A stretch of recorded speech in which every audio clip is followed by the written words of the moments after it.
আমাকে খুব ইজিলি লোকে ভিলেন বানিয়ে দিয়েছে, খুব ইজিলি লোকে আমাকে অ্যাজেন্ডা বানিয়ে দিয়েছে। মানে অনেকেই তো পুরো বিষয়টা জানে না, কারণ বিটস এন্ড পিসেস এই নিউজ ওই নিউজ। রাহুলের মূর্তি তৈরি হবে উত্তম কুমারের পাশে। আমি চাই না ভাই আমার কোনো মূর্তি তৈরি হোক। ভাই আপনি আপনার দায়িত্ব পালন করেছেন, আমি আমার দায়িত্ব পালন করেছি।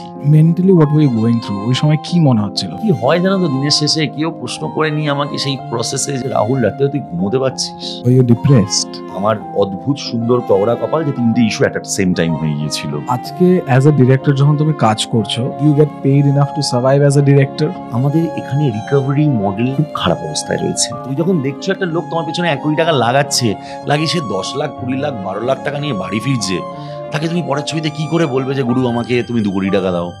বাট সে যদি 90 লক্ষ টাকাও পায়, আচ্ছা দাদা চলো না এবার একটা 1-10 ট্রাই করি, একটা 1 কোটি ট্রাই করি। মানে আমাদের না এখন উচিত প্রডিউসারকে বাঁচিয়ে রাখা।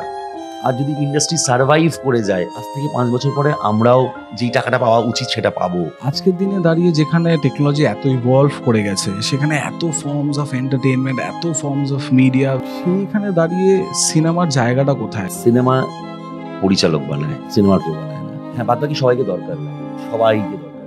সিনেমাটা আমার কাছে ইটস অলওয়েজ আ বড় পর্দা। ওই যে তুমি হাজার একটা লোকের সাথে একটা ক্যাপটিভ অডিয়েন্স, তারা একটা হল ঘরে বসে করে বিশাল বড় কিছু দেখছো, এই লার্জার দ্যান লাইফ এক্সপিরিয়েন্সটা তোমার হচ্ছে, that is cinema for me.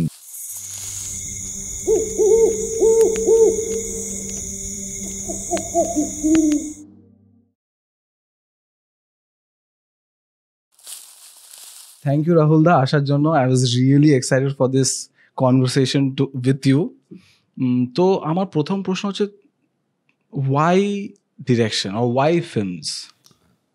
দেখো, ইটস অল অ্যাবাউট, আমি যে সবসময় এটা একটা জিনিস বিশ্বাস করতাম ছোটবেলা থেকে, মানে আমার ফ্যামিলিতে বা আমার পরিবারে সিনেমা থেকে কেউ মানে কেউ কিছু কোনোদিন করেনি। মানে সিনেমা আমাদের পরিবারে কেউ সিনেমার সাথে জড়িত নয়। বাট মজার জিনিসটা হচ্ছে যে আমি খুব ছোট ছিলাম যখন আমি ক্লাস 8-9-এ পড়ি। তো আমি স্কুলের একবার থিয়েটার হয়েছিল।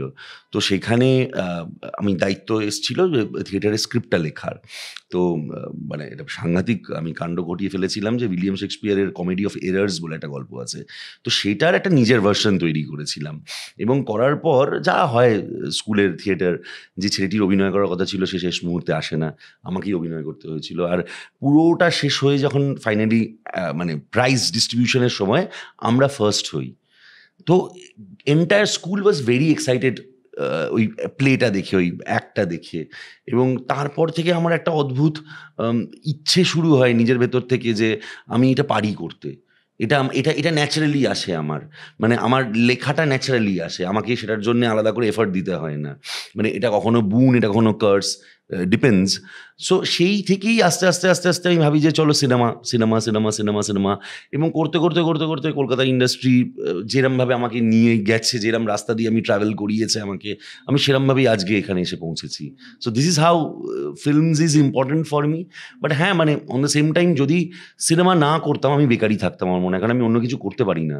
মানে আমার যদি অন্য কেউ কিছু দায়িত্ব দিয়ে দেয় যে তুমি একটা এরকম রেস্টুরেন্ট চালাও, বা তুমি এরকম একটা কিছু বুক স্টোর চালাও, বা তুমি এটা এটা এটা করো, এই ব্যবসা করো, বা এরকম একটা কিছু করে ফেলো, আমার দ্বারা পসিবল না। মানে আমি আমি আমি সত্যিই মানে সিনেমাই বানাতে পারি, আর আর আর কিছু পারি না। আজকের দিনে দাঁড়িয়ে যেখানে টেকনোলজি এত ইভলভ করে গেছে, সেখানে এত ফর্মস অফ এন্টারটেইনমেন্ট, এত forms of media, we are bombarded with it. সেইখানে দাঁড়িয়ে সিনেমার জায়গাটা কোথায়? Why do you feel cinema is important right now also? দেখো, প্রথম আগে বুঝতে হবে যে এই যে তুমি বললো যে বিভিন্ন টেকনোলজিজ এসে গেছে, প্রথম আমি বলতে চাই cinema is not technology, cinema is story telling. গল্প বলার জন্যে যা টেকনোলজি সাহায্য লাগে, সিনেমায় আমরা সেই সাহায্য নিয়ে থাকি। রাইট। বাট প্রাথমিকভাবে সিনেমা একটা পদ্ধতি, আমি বিশ্বাস করি, যেই পদ্ধতিটা দিয়ে মানুষের মানসিক চিকিৎসা করা যায়। মানে একজন পরিচালকের কাজ না অনেকটা ডাক্তারের মতন। তোমার দেখবে প্রচণ্ড মন খারাপ, তুমি কি করবে বুঝতে পারছো না, তোমার মনে হচ্ছে একটা সিনেমা দেখি গিয়ে। তুমি যখন সিনেমাটা দেখে বেরোচ্ছ, তুমি এক গাল হাসি নিয়ে বেরোচ্ছ, কিংবা তুমি তোমার প্রেমিকাকে নিয়ে, বন্ধু বান্ধবকে নিয়ে, তুমি তোমার ফ্যামিলিকে নিয়ে প্রচণ্ড আনন্দের সহকারে একটা সিনেমা দেখতে ঢুকেছো। দেখে তোমার সিনেমাটা দেখে তোমার মন এতটা খারাপ হলো, এতটা কষ্ট পেলে সিনেমাটা দেখে, সেই সিনেমাটার গল্পের দ্বারা, যে তুমি বেরিয়ে তুমি সেই সিনেমাটা নিয়ে ভাবছো। So cinema is a experience, সিনেমার সাথে টেকনোলজির কোনো সম্পর্ক নেই, সিনেমা করার জন্য টেকনোলজির সাহায্য লাগে। অ্যান্ড সিনেমাটা আমার কাছে ইটস অলওয়েজ আ বড় পর্দা। হ্যাঁ, মানে ওই যে তুমি হাজার একটা লোকের সাথে একটা ক্যাপটিভ অডিয়েন্স, তারা একটা হল ঘরে বসে হাঁ করে বিশাল বড় কিছু দেখছো, এই লার্জার দ্যান লাইফ এক্সপিরিয়েন্সটা তোমার হচ্ছে, সেটা cinema, that is cinema for me. তো তার সাথে তুমি ইউটিউবে কোনো ভিডিও বানাচ্ছো বা তুমি রিলস তৈরি করছো, যেগুলো আজকে তুমি যেটা বলতে চাইছো আর কি, বা তুমি কোনো ওটিটি প্ল্যাটফর্মে কিছু করছো, সেইগুলো সম্মান, আমি সেগুলোকে অবশ্যই সম্মান করি, সেগুলো আমি নিজে ওটিটি প্ল্যাটফর্মের জন্য কাজ করেছি। কিন্তু সিনেমা এই মানে আমার খুব মজা করে আমরা ছোটোবেলায় বলতাম যে সিনেতে মা আছে, ঠিক আছে, so there is my mother in my heart. So মানে সেই জায়গা থেকে cinema is a experience, cinema is larger than life, cinema is once. তো সেই জায়গায় টেকনোলজি বা অন্যান্য প্ল্যাটফর্ম যতই আসুক, যতই আমরা আধুনিক হতে থাকি না কেন, সিনেমাটা সিনেমাই থাকবে। এরকম কোনো মুহূর্ত মনে পড়ে তোমার যেখানে তুমি ভাও সিনেমা দেখতে গেছো বা সেটে রয়েছো বা whatever you are doing, যেখানে মনে হচ্ছে না this is it, like this is I am going to do this and this is it, এরকম কোনো মুহূর্ত ছিল রিয়েলাইজেশনের যেখানে? দেখো, আমার অনেস্টলি দুটো খুব মজার গল্প আছে, আমি শেয়ার করতে চাই। সাধারণত কাউকে গল্পটা বলিনি। আমি খুব ছোট ছিলাম। আমার মা খুব সিনেমা দেখতে ভালোবাসতো। তো আমার মা মাকে নিয়ে বর্ডার সিনেমাটা দেখতে গিয়েছিল। আচ্ছা, হ্যাঁ, মানে খুবই ফানি গল্প, এবং সেখানে ট্যাঙ্ক ফ্যাঙ্ক দেখে, মানে যুদ্ধের যে পুরো তামঝাম যা হয়, সানি দেওয়াল, হ্যাঁ, অক্ষয় খান্না, সুনীল শেট্টি, জ্যাকি শ্রফ ফ্লাইটে করে এসে বোম ব্লাস্ট করলো, মানে ওই যে যুদ্ধক্ষেত্র অত বড় হতে পারে, বা ওরা মরুভূমির ওপরে একটা যুদ্ধ হচ্ছে, আমি তখন খুব ছোট, আমি হাঁ করে দেখেছিলাম। কত বয়স ছিল তোমার? আমি আমার এক্সাক্ট মনে নেই, বাট ওই 7-8 বছর হবে, 97, 96 এর। অনেকটাই ছোট। হ্যাঁ, অনেকটাই ছোট। আমি হাঁ করে দেখেছিলাম, আর ওই বড় হলে দেখেছিলাম। আমার যদি খুব না ভুল করি বসুশ্রী কিংবা উজ্জ্বলা এরকম একটা কোনো সিনেমা হলে দেখেছিলাম। তো আমি অবাক হয়ে ভাবছি যে এটা কী হচ্ছে, মানে কামানটা যখন এরকম করে সানি দেওয়ালের মুখের কাছে এগিয়ে আসছে, আমার মনে হচ্ছে আমি কি এটা মানে আমাকে করবে। আর সেম এক্সপিরিয়েন্স আমার ছিল যখন আমি গডজিলা দেখেছিলাম। হ্যাঁ, লাইট হাউসে এসেছিল গডজিলা, এবং আমার মনে হয়েছিল যে এটা কী দেখছি, হোয়াট আই অ্যাম, মানে এই এক্সপিরিয়েন্সটা কী রে বাবা, এটা কী হচ্ছে। এবং আমি একটা অদ্ভুত ঘটনা ঘটিয়েছিলাম। আমি যখন খুবই ছোট, আমি বাড়ি এসেছিলাম, বাড়িতে এসে আমার ঠাকুমার ওই বিধবা বলে সাদা শাড়ি থাকতো, তো আমি সাদা শাড়িটাকে টাঙিয়েছিলাম বাড়িতে, এবং টর্চ, কারণ আমি দেখেছিলাম হলের পেছন থেকে আলো পড়ে, আমি টর্চ নিয়ে, ছোটোবেলায় দেখবে তোমার ক্যামেরায় ছবি তুললে 36টা ছবি উঠতো এবং রিল হতো, তো সেই আমি টর্চ জ্বালিয়ে সামনে রিল দিয়ে চেষ্টা করছিলাম যে আমি পারি কিনা সেটা করতে। এবং আমি একটা আবঝা কিছু একটা ভিজুয়ালস আসছিল না প্রপারলি, বাট আমার ওই মনে হচ্ছিল যে না, এটা আমি বানাতে পারবো, আমি এটা করব। এবং মানে পরবর্তীকালে আমার না সিনেমা হলে আমি যতবারই ধরো হল ভিজিট করতে যাই বা যেখানেই যাই বা প্রজেকশন থিয়েটারে যাই, আমি একবার ওপরটাই উঠি, যেখান থেকে এখনও প্রজেক্টারে, এখন তো ডিজিটালাইজ হয়ে গেছে, এখন পাল্টে গেছে সিস্টেম, বাট ওই যেখান থেকে প্রজেকশনটা হয়, আমার ওই আলোটা না মানে স্বপ্নের আলো মনে হয়, ওই সিলভার লাইনিং ফিলিংটা আসে আমার, এবং আমার মনে হয় যে মানে কি করে হচ্ছে এটা। So that was one experience যেটা আমাকে প্রচণ্ড মুভ করেছিল। আর একটা অদ্ভুত অভিজ্ঞতা আমার আছে, মানে সেটা আমি কোনোদিন ভুলতে পারবো না। মানে আমি যখন জীবনে প্রথমবার সেটে যাই, হ্যাঁ, মানে আমি একটা খুব ছোট্ট সিরিয়াল করতাম, মানে নাম কি সিরিয়ালটা? If I am not wrong, Disha একটি নদীর নাম। আচ্ছা, হ্যাঁ, দূরদর্শনে হতো, বহুকাল আগে। মানে সেটা কত বয়স ছিল তোমার? আমার তখন আমি 18 বছর বয়স। আচ্ছা, I started my career very early, কারণ যেহেতু পড়াশুনো করতে পারিনি, আমি ক্লাস 12 এর পরে আর পড়াশুনো করিনি আমার একটু আর্থিক সমস্যার জন্য। তো আমার মনে হচ্ছিল যে আমি তো ফাইনালি সিনেমাই বানাতে চাই, আমার পড়াশুনোটা আমি সিনেমা বানাতে করবো, বাট আমি ফ্লোরে যেতে চাই, আমি দেখতে চাই কি করে হয়, কারণ যেহেতু আমার কোনো বাবা দাদা কাকা মামা নেই ইন্ডাস্ট্রিতে, আমি প্রপারলি আউটসাইডার, তো আমি পৌঁছে যেতাম। তো আমি ওই দিশার সেটে গিয়ে আমি দেখেছিলাম যে ওই রোলিং বলছে, অ্যাকশন হচ্ছে, অভিনয় করছে, যেই প্রচণ্ড কাঁদছে একজন অভিনেত্রী, কাঁদতে যেই কাট বললো, হট করে চোখটা মুছে বলছে এই কেমন হলো, বলে হা হা হা করে হাসছে, মানে এটা কি কারায় কি করছে লোক। জাস্ট অ্যাজ অ্যান অবজারভার, মানে আই রিকোয়েস্টেড দেম যে আমাকে কিছুক্ষণ থাকতে দাও সেটে, I just want to be, কোনায় দাঁড়িয়ে আছি, আই এম আ ল্যাঙ্কি ফেলো, চুপ করে, তখন আই এম জাস্ট 18, সবাই চা দিচ্ছে, লাঞ্চ টাইমে সবাই লাইন দিয়ে বসে খাচ্ছে, হ্যাঁ, কিছু স্পেশাল ফুড আসছে ফর HODs অ্যান্ড অ্যাক্টার্স, মানে একটা অদ্ভুত পৃথিবী, মানে একটা অদ্ভুত পৃথিবীতে আমি বসবাস করছি। It's a different, completely different world. এবং মানুষ কতটা পরিশ্রম করে। পিপল আর সো হার্ড ওয়ার্কিং। 14 ঘন্টা 15 ঘন্টা 16 ঘন্টা কাজ করে যাচ্ছে, অভিনয় করে যাচ্ছে, ডিরেক্ট করছে, সিনেমাটোগ্রাফার ক্যামেরা করে যাচ্ছে, অত ভারী ক্যামেরা কাঁধে নিয়ে ছুটছে। সো আমার মনে হয়েছিল যে বস আমি এটা করতে চাই, I want to be there. মানে তো যার ফলে তারপরে আমি না কখনো ভাবিনি যে আমি ডিরেক্ট করতে হবে, মানে আমাকে কিছু সেটে ঢুকতে হবে। মানে দাদা আমাকে চা দিতে বললে আমি চাও দিয়ে দিতে রাজি আছি, but I just want to be there. তো এই দুটো এক্সপিরিয়েন্স খুব খুব খুব ইম্পর্টেন্ট আমার জন্য। যখন তুমি ঢুকলে একদম প্রথম তোমার কি মানে অ্যাজ আ ডিরেক্টর তুমি ডিরেক্ট ঢুকেছো না what were you doing? My career was a মানে এখনো আমি বলি মানে it's a roller coaster ride. হ্যাঁ, সো বেসিক্যালি আমার যেটা হয়েছিল, আমি একটু আগে থেকে বলতে হয় তোমায়, না তোমায় বোঝাতে পারবো না। সো আমি যখন ক্লাস 10 অবধি আমি হস্টেলে পড়াশুনো করি, তারপর আমার বাবা মা ডিভোর্স হয়, আমার বাবা মা সেপারেটেড হয়ে যায়। তো আই চুজড মাই মম, আমি মায়ের সাথে থাকা শুরু করি।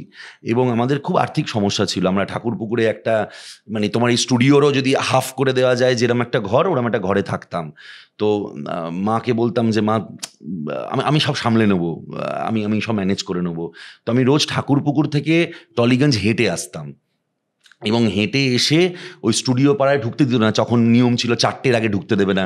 তো ওই দারোয়ানকে পাঠিয়ে দাদা প্লিজ একবার একটু সুযোগ দাও না করে টোরে ঢুকে পড়তাম। ঢুকে পড়ে যখন যার সেট, মানে আমি এরমভাবে অঞ্জন চৌধুরী সেটেও গেছি, মানে এরাও শত্রু বলে একটা সিরিয়াল হতো, সেখানে গিয়ে চুপ করে দাঁড়াতাম।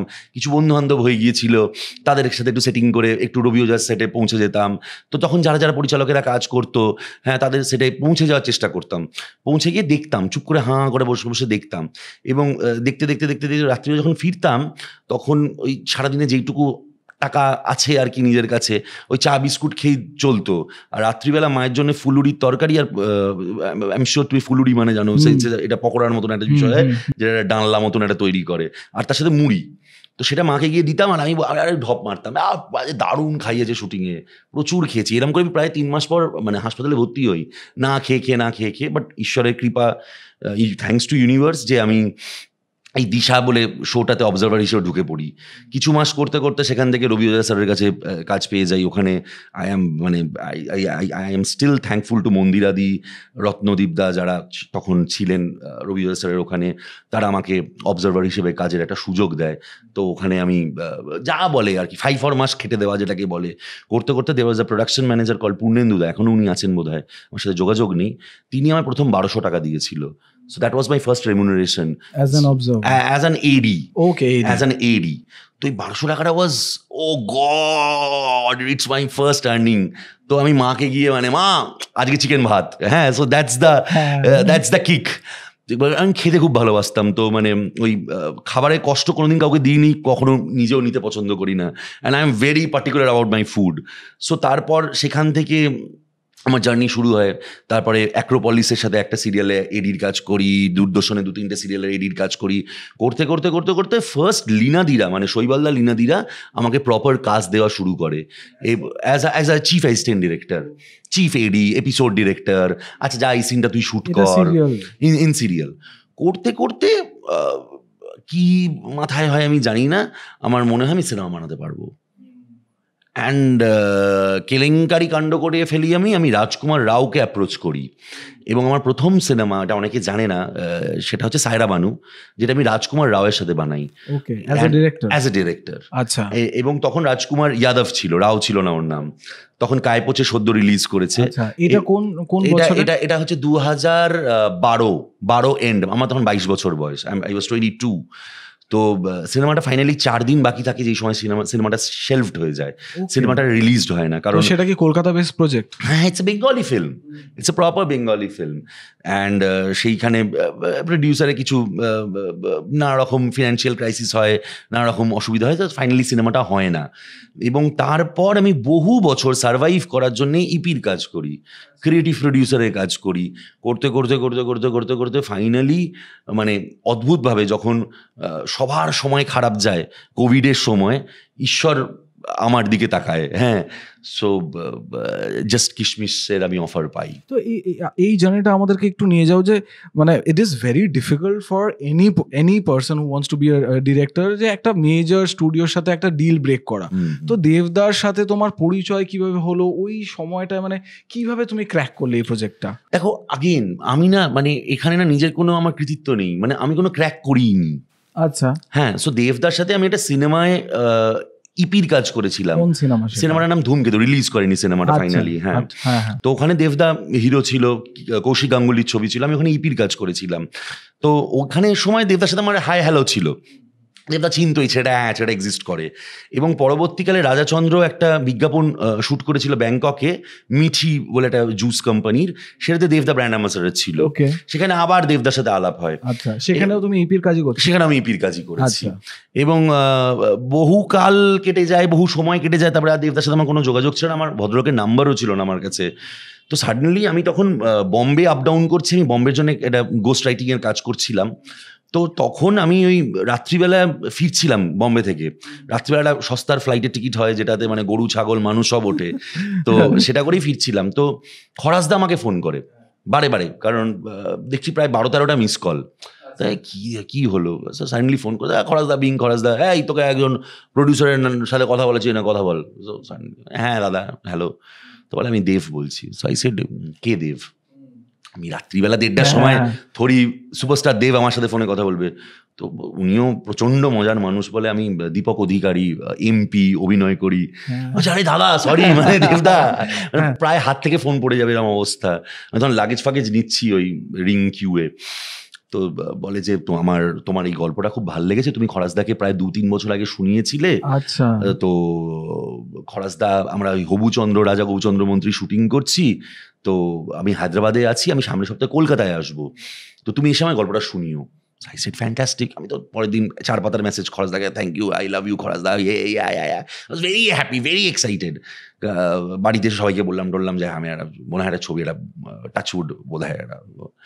তারপরে 2 সপ্তাহ কেটে যায়, 3 সপ্তাহ কেটে যায়, কোনো ফোন কল নেই কিছু। তারপরে সাডেনলি রুক্মিণী আমাকে ফোন করে। রুক্মিণীর সাথে আমার যোগাযোগ ছিল, আমার আলাপ ছিল। তো রুক্মিণী বলে যে তুমি দেবের সাথে এসে দেখা করলে না? আমি বলছি না দাদা তো কিছু জানাইনি। বলছে আরে কী জানাবে তোমাকে, তোমাকে বলেই দিয়েছি সামনের সপ্তাহে আসতে, আবার কি বলবে? ঠিক আছে আমি তাহলে আসছি।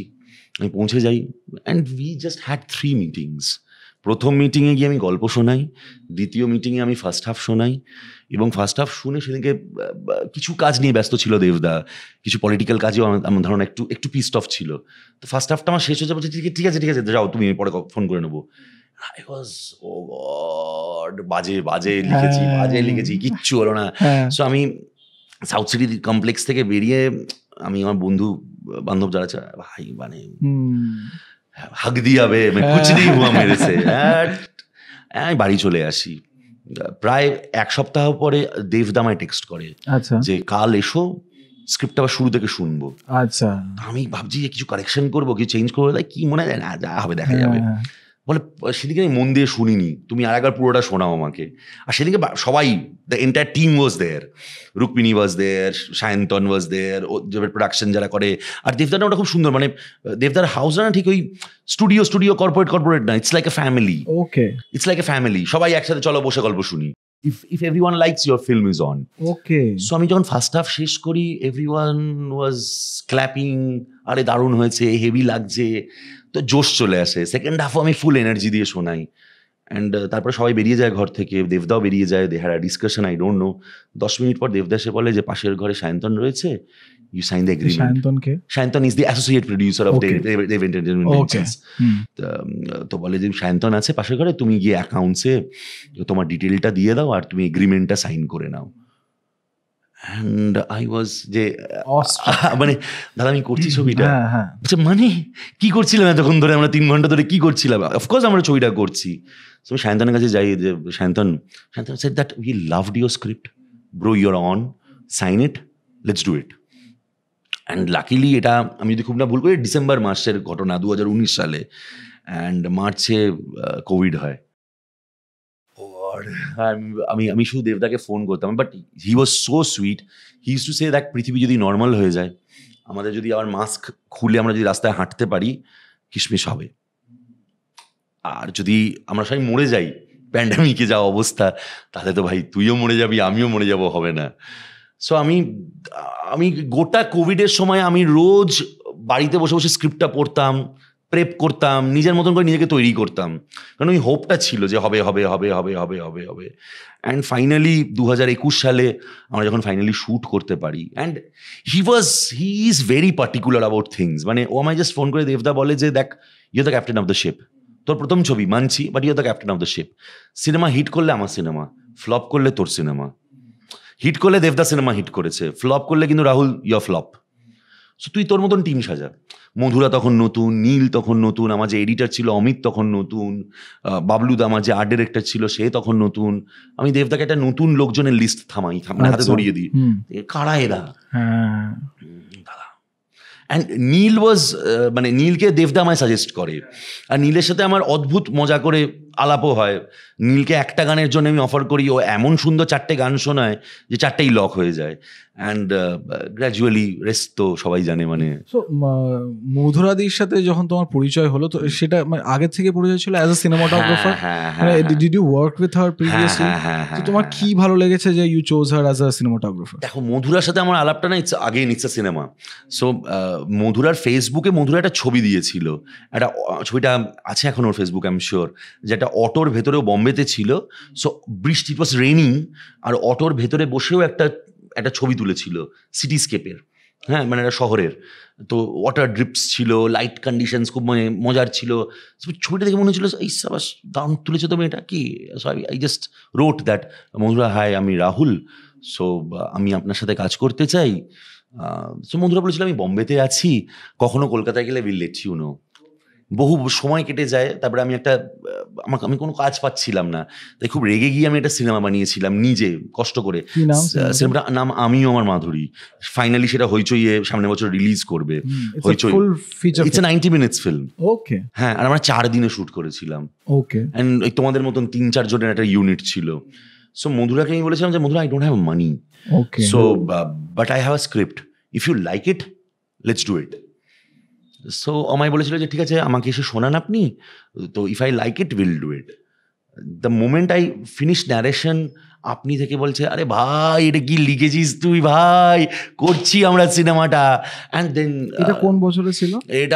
এটা 2017, যদি আমি খুব না ভুল করি, 17 বা 16 শেষ এরম একটা কিছু।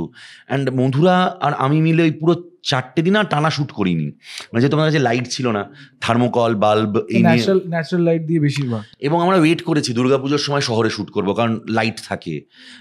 আরও কিছু সিনস ছিল, আমরা ক্রিসমাসের জন্য ওয়েট করেছি, পার্ক স্ট্রিটের রাস্তায় শ্যুট করবো। কি ক্যামেরা চুজ করেছিলেন? It was A7S, it's just a A7S। তখনও Mark 4 আসেনি, it was simple Mark 2। But Madhura is a magician, she is genius. So ওর ওই ক্যামেরায় ফাটিয়ে দিয়েছিল মানে। অ্যান্ড বাদ বাকি আমিও মাধুরী যখন আসবে দেখতে পারবে। তারপরে আমরা বিজ্ঞাপন করেছি একসাথে, আমরা কিছু ডকুমেন্টারিজ করেছি একসাথে, মানে কর্পোরেটস, ডকুমেন্টারি বলা উচিত না, কর্পোরেটস করেছি কিছু একসাথে। এবং তারপরে একটা টেলিভিশন শো করেছি আমরা কিছুদিন একসাথে, পাণ্ডব গোয়েন্দা শোটার নাম, জি এর জন্যে। তারপর আমরা কিশমিশ করি। Okay, so the bonding is very special. আর আমি নোটিস করেছি তুমি প্রত্যেকটা কাজে তুমি বেশিরভাগটা মেনটেন করো যে তোমার সেম টিমই আসুক পুরো প্রজেক্টটাতে। দেখো, এটা কিছুই না, এটা কি বলতো, একটা পরিবার তৈরি হয়ে যায়, একটা সংসার তৈরি হয়ে যায়। এখন আমার সিনেমা বানাবার যে পরিবারটা আছে, আজকে যে ধরো আমি 4টে কাজ করেছি, কিশমিশ, দিলখুশ, দাদুর কীর্তি, ছই বিশ্বাস, 4টেতেই সেম ক্রু কাজ করেছে। I have my same art director, same DOP, same music director. একটাতে অন্য এডিটার কাজ করেছিল, বাদ বাকি 3টেতে একটা সেম এডিটার। সো মজাটা যেটা হয় সেটা হচ্ছে যে মানে you can challenge each other easily, যে তুই তো এটা এরম করেছিস, এবারটা এরম করে চল। তো মানে যদি কেউ কিশমিশ দেখে থাকে আর যদি কেউ আমার ছই বিশ্বাস দেখে থাকে, it's a complete different film, মানে কমপ্লিটলি ডিফারেন্ট ন্যারেটিভ। তো ওই মজাটা পাওয়া যায়। বাট তোমার কখনো মনে হয় না যে না এই স্ক্রিপ্টের জন্য I should approach this cinematographer, ও এই স্ক্রিপ্টের জন্য I should approach that art director? এরকম কি কখনো মনে হয় না? হয়, বাট আমি যখনই আমার টিমকে সেটা জানাই, তখন তারা আমাকে এমন চ্যালেঞ্জ ফেরত দেয়। মানে আমি নীলের সাথেই ঘটেছে, আমি নীলকে একটা দিলখুশের সময় ইনফ্যাক্ট আমি বলেছিলাম যে আমার হচ্ছে এটাতে আমরা একসাথে কাজ করবো না, আমি অমুক মিউজিক ডিরেক্টরের সাথে কাজ করবো, তো তুই তখন আমার নীল বলে যে তুই কি চাইছিসটা কি? সো আই ব্রিফড হিম যে আমি এইটা চাই। তারপরে আমার সজনই পাঠিয়েছে, আমি কি করে রিজেক্ট করবো? আমাকে বিভাগী ফোন পাঠিয়েছে, আমি কি করে রিজেক্ট করবো? আমি মধুরাকে ওই চ্যালেঞ্জ ছুঁড়েছি। তারপরে মধুরা ছই বিশ্বাস শুট করেছে, দিলখুশ শুট করেছে, হ্যাঁ দাদুর কীর্তি শুট করেছে। আমি কি চেঞ্জ করবো কি করে? আমার তো সাহসই নেই। মানে যে আমি কাউকে ছোট করছি না, যে মানে যে অন্য একজন কেউ আসবে সে হয়তো দারুণ কিছু করবে, বাট এ এখন যা ভালো করছে, right end the comfort zone is there. Comfort zone, idea, সময় একসাথে বেশি কাটানো, আমাকে বেশি চেনে, she knows what I like, what I don't like, the nuances. হ্যাঁ, আমরা রেইকি করলে আমরা রেইকি থেকেই প্ল্যান করিনি কোথায় কোন সিন শুট করছি। মানে লোকে 3 বার রেকি করতে হয়, আমরা একবার রেকি করলেই হয়ে যায়। মানে আমরা যা একে অপরকে এতটা ভালো করে চিনি, সো ওই একটা কমফর্ট জোন এসে গেছে। বাট হ্যাঁ, মানে এরকম কোনো ব্যাপার না। I would love to work with young people, I would love to work with new talent, I would work with my seniors. মানে আমার ইচ্ছে আছে, I want to work with Shamik da, I want to work with শিষ্য da, I want to work with Shubhankar da. এইরকম 3 জন DOP আছে যাদের আমি I really love their work. মানে স্পেশালি শুভঙ্কর দা, মানে শুভঙ্কর দা ইজ সাচ আ ফ্যান্টাস্টিক। ভালো লাগে আরে বাপ রে বাপ, আমি ভাবি যখন যে লোকটা বাকিটা ব্যক্তিগত শুট করেছে, আবার লোকটা ব্যোমকেশও শুট করছে, আবার লোকটা হিন্দি সিরিজ, হিন্দি সিনেমাও শুট করছে, আবার লোকটা প্রচন্ড মেইন স্ট্রিম সিনেমাও শুট করছে। Great. Byomkesh I loved. When I went there I was like awestruck. এত স্মার্ট ফিল্মমেকিং, এত smart filmmaking. And same with শিষ্যদা, মানে একটা লোক Death in the Gunj shoot করেছে। আরে বাবা, মানে ওয়াটার কালার, মানে আমার হচ্ছে না পেইন্টিং দেখছি। হ্যাঁ, মানে মেকালাক্সিগঞ্জকে এত সুন্দর করে কেউ কোনোদিন দেখায়নি। So same with Shamik da. হ্যাঁ, Shamik da is such a sweetheart. মানে আমার একটা কাজ হতে হয়নি এবছর 2024-এ ব্যাড লাক। আমার যে ছবিটা আমি বানাচ্ছিলাম সেটা তো শমিক দা ডিওপি হিসেবে ছিল, মধুরা ছিল না। কারণ মধুরা যেহেতু দুর্গাপুজোরই একটা অন্য ছবি বানাচ্ছিল, তখন ব্যস্ত ছিল সেটা নিয়ে। সো মানে আই ওয়াজ মানে we had a great conversation. মানে শমিকদার এখনো, মানে he is almost 50, but the energy, hand held suits, মানে এখনো না শমিকদার সাথে তুমি কাজ করলে মনে হবে যে লোকটা প্রথম ছবি বানাচ্ছে। He is so honest, so pure, মানে about his work, delight. So are you a very technical director or an art মানে actors director or নাকি মাঝখানে? মানে do you like to take calls of the lenses, the camera, the angle, or না you're more diverted towards না acting এর performance-টা আমি বের করি, আমি actors-দের উপরে? আমার কাছে না এটার একটা কঠিন উত্তর আছে, সেটা হচ্ছে সিনেমা পরিচালক বানায়, সিনেমার কেউ বানায় না। হ্যাঁ, বাদবাকি সবাইকে দরকার লাগে, সবাইকে দরকার লাগে, অ্যাক্টরকে লাগে, সিনেমাটোগ্রাফারকে লাগে, টেকনিশিয়ানসদের লাগে, সবাইকে লাগে, এডিটারকে লাগে। স্ক্রিপ্ট খুব ইম্পর্টেন্ট, সবচাইতে বেশি ইম্পর্টেন্ট। মানে এটা আমরা ভুলে গেছি, বাট সবচাইতে বেশি ইম্পর্টেন্ট হচ্ছে রাইটিং। ভালো স্ক্রিপ্ট না হলে তুমি দুরন্ত শ্যুট করেছো, জঘন্য cinema, make no sense. But আমার কাছে না সিনেমাটা it's like giving a birth to a baby. So মানে প্রত্যেকটা জিনিস আমাকে আমার মতন হতে হবে। মানে starting from costume, hairstyle, background, lensing, edit, music. মানে অনেক সময় আমি এত বেশি মাথা লাগাই যে লোকেরা ইরিটেট হয়ে যায়। এটাও একটা কারণ মধুরা, নীল এদের সাথেই কাজ করার, কারণ ওরা জানে যে রাহুল বকে যাবে। রাহুল আরে বাজার। আমি নীলকে বিরক্ত করি না, এই সিঙ্গার চলবে না, আমার এমনকে চাই। আরে কেন, এ ভালো, হ্যাঁ আমার চাই না, আমার চাই। আমি ঝগড়া করি, সাংঘাতিক ঝগড়া হয়। মানে আমাদের কান্না গানটা নিয়ে এত ঝগড়া হয়েছে, বা অবশেষে গানটা নিয়ে আমরা এত ঝগড়া করেছি। সেম উইথ মধুরা তো সেটে রেগে মেগে চিল্লে যায়, মানে চেল্লায় আমার পরে, সেট ছেড়ে চলে যাবে, তুই শুট করে নে, ক্যামেরা নে, তুই শুট করে নে, তুই তো ডিওপি হয়ে গেছিস, তুই করে নে, আমি চললাম। হ্যাঁ, সো বাট হ্যাঁ, ultimately we respect each other, we believe each other, and সবচাইতে বেশি যেটা মজা পাই আমি, যে আমার কাছে না, আমি যেটা বললাম শুরুতেই, যে cinema for me is a way how you tell a story. So অ্যাক্টারও না, মানে সে যতই সিনিয়র হোক, with respect to that particular actor, মানে actor is very important job সিনেমাতে, বাট আমার কাছে it's just a movable prop. For me a actor is just a movable prop. আমি প্রত্যেকটা চরিত্র আমি যাপন করেছি, আমি লিখেছি, বা কেউ লিখেছে সেটাকে আমি যাপন করেছি, সেটাকে আমি বিশ্বাস করেছি, এবং সেটাকে নিয়ে সেই অ্যাক্টর 3 মাস আছে, আমি 3 বছর আছি। Right. She or he might come with a fantastic idea, but I want what I want. You have lived with the character. I have lived with the character. So how is your casting process like? Is it an open door thing? Do you call different people from outside for casting, or is it a very closed door kind of a thing? Like you already, while writing, you already have in mind যে না আমি এই ক্যারেক্টারকে একে caste করব, এই ক্যারেক্টারটা একে caste করব. How does that function? দেখো, it depends on my career graph. It's a very tricky thing. যখন আমার সিনেমা হিট করেছে, পরের ছবিতে আমার কাস্টিংয়ে কেউ নাক গলায়নি, বিকজ আই এম কারেক্ট। কিশমিশে কি হয়েছিল, কিশমিশে আমি দেবদাকে কাস্ট করেছিলাম। দেবদা আমায় বলেছিল যে তুই কি এই চরিত্রটা অন্য কাউকে নিতে চাস? I am okay with that. I say no. টিন প্লে করবে অ্যাক্টর হয়তো আছে, বাট সেটাকে বড় পর্দায় লার্জ স্কেলে পুল অফ করবে অ্যাক্টর একটু কম আছে। So well, I want to work with you. Same with Rukmini. মানে অনেকে জানে না, অনেকে ভাবে যে দেবদাকে নিয়েছি বলে রুক্মিণীকে নিতে হয়েছে, সেরকম নয়। আমি রুক্মিণীকে 2016 সালে গল্পটা শুনিয়েছিলাম, সেটা রুক্মিণী বহু ইন্টারভিউতে বলেওছে। খরাসদা আমার কাস্টিং ছিল, কমলদা দেবদা সাজেস্টেড মি দ্যাট এও হতে পারে, এও হতে পারে, ইউ চুজ। সো দুটো ক্যারেক্টারের ভেতরে আমার মনে হলো যে না, কমলদা ইজ এ বেটার চয়েস। আবার অনেক সময় যখন আমার ওয়ার্ক করেনি সিনেমা, যখন আমার সিরিজ ওয়ার্ক করেনি বা করেছে, তখন আমাকে চ্যানেল সাজেস্ট করেছে, তখন আমাকে প্রডিউসার সাজেস্ট করেছে, কখনো সেটা নিয়ে ডিবেট করেছি, ঝগড়া করেছি। বাট ওভারঅল যেটা আমি করি, প্রাথমিক লিড কাস্টিং যেগুলো আমি লিখি, মানে লিড ক্যারেক্টার্স, মানে ইম্পর্টেন্ট ক্যারেক্টার্স, আমি লেখার সময় বা লেখার প্রসেসেই একটা বেসিক ভেবে নিই। এবার হ্যাঁ, মানে ধরে নাও একটা অ্যাক্টরের ডেট নেই, ডেট ওয়ার্ক করছে না, I have my option B, C, but I try to go with that A option. আর টাচউড এখনো পর্যন্ত 2-1টা কাস্টিং ছাড়া আমি আমার এ প্ল্যানার, যাদেরকে এ প্ল্যান করে রেখেছি, তাদেরকেই পেয়েছি। হ্যাঁ, এবার কখনো নতুনদের সাথেও কাজ করেছি। হ্যাঁ, মানে I work with Srijla Guha, she is a fantastic actor. মানে ওর সাথে যখন দাদুর কীর্তি করলাম, আই ওয়াজ ভেরি হ্যাপি। ও আমার এ লিস্টে ছিল না, ও আমার বি বা সি লিস্টে ছিল। আমার এ ওয়ার্ক করেনি, বি ওয়ার্ক করেনি, আমার ছিল ঠিক আছে, চলো সৃজলাকে ট্রাই করি, গিভ আ ট্রাই। আবার যখন আমি দিলখুশে উজানকে নিয়েছি, Ujan was always my A. I really want to work with Ujan. He is such a fantastic actor. মানে ও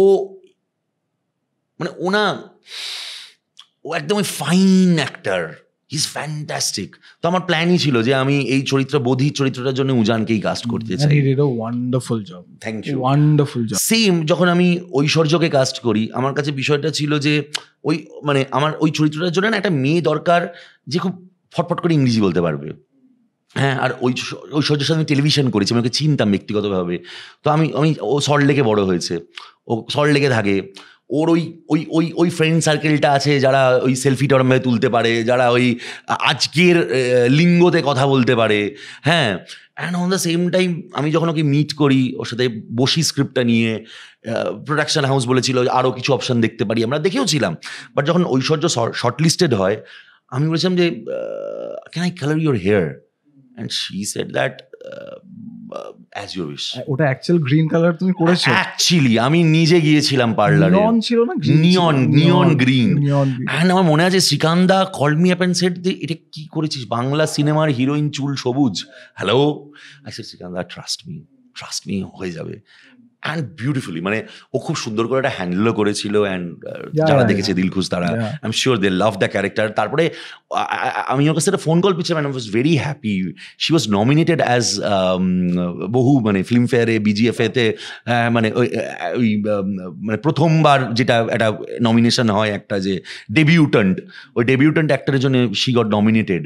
And she was very happy. কোনো একটা So that was her debut film? That was her first film. So that was her first film, and কোনো একটা প্ল্যাটফর্মেও অ্যাওয়ার্ডও পেয়েছিল। So that ওই সময়গুলো ভালো লাগে। খরাজদার সাথে তোমার কি সম্পর্ক? মানে আই হ্যাভ সিন তোমার বেশ কয়েকটা প্রজেক্টে উনি রয়েছে, মানে বেশ না সবকটাই, রাইট। অ্যাকচুয়ালি ছবি বিশ্বাসে নেই খরাজদা, বাট বাদ বাকিতে আছে। দাদুর কীর্তিতে ছিল না বলে ওই সিংহর গলাটা খরাজদার করা। আচ্ছা। তো দেখো খরাজদা না, I don't know, I have a spiritual connection with him. যেমন লাইক বোঝানোটা মুশকিল না, বোঝানো যাবে কিছুটা। মানে he is my father, okay, he is my mother, he is my girlfriend, he is my kid, I love খরাজদা। Where did the bond start from? I don't know. আমি বহুকাল আগে সায়রা বানুর স্ক্রিপ্ট শোনাতে গিয়েছিলাম খরাজদাকে প্রথমবার। খরাজদা rejected my script. He said that এই চরিত্রটা আমার থেকে শান্তিলাল মুখার্জি বেটার করবে, you go and talk with Shantilal Mukherjee.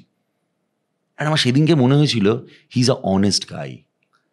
মানে একজন অ্যাক্টর, সে পার ডে পাবে, কি যায় আসে, করে নি, but he never do that. And তারপর থেকে না আমি কিছু লিখলে খরাজদাকে পাঠাই, খরাজদা গান লিখলে খরাজদা আমায় পাঠায়। হ্যাঁ, আমি কিছু মানে কিছু প্ল্যান করলে খরাজদাকে শেয়ার করি। খরাজদাও খুব ভালো লেখে, এটা অনেকে জানে না। খরাজদা কিছু লেখা আমাকে পাঠায়, আমরা আড্ডা মারি, খরাজদা গান গায়। খরাজদা গ্রামে একটা বাড়ি আছে, আমরা সেখানে চলে যাই, আমরা সময় কাটাই।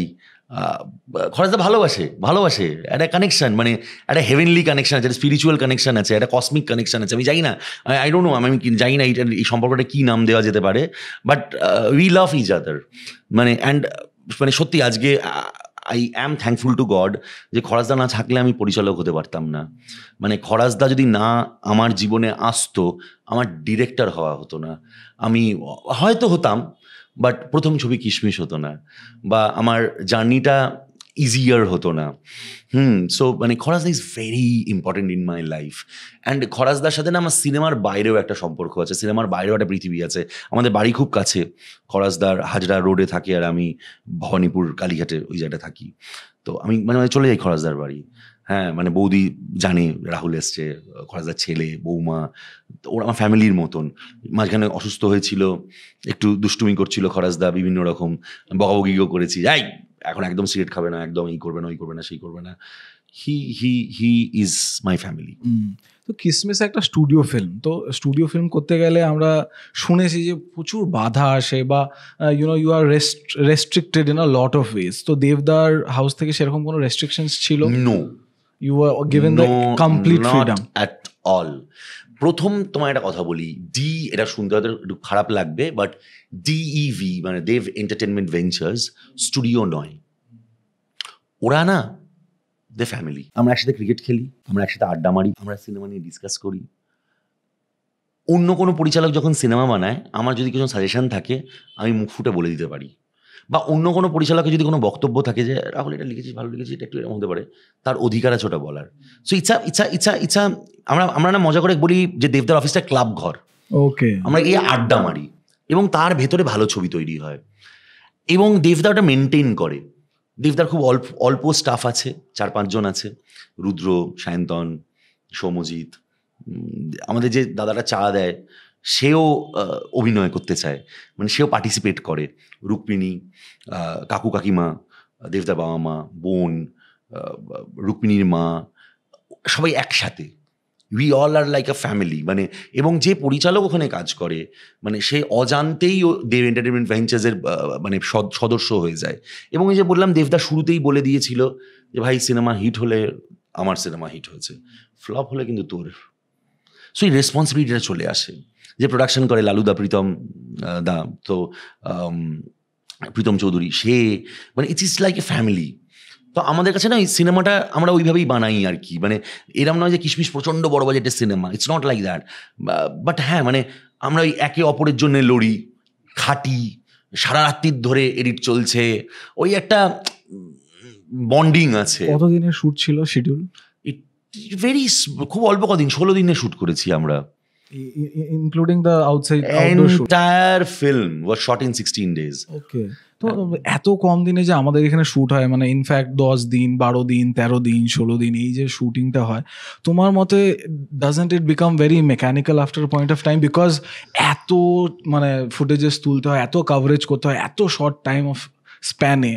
দেখো, এইখানে না একটা আমার বক্তব্য বলি। এইটা আমি না আগে খুব কমপ্লেন করতাম যে ভাই আমি ছই বিশ্বাস 9 দিনে বানিয়েছি, 9 দিনে, 9 days। আমি দাদুর কীর্তি 13 দিনে বানিয়েছি, আমি কিশমিশ 16 দিনে বানিয়েছি, আমি দিলখুশ 20 দিনে বানিয়েছি। কিন্তু আমি এখন আর কমপ্লেন করি না।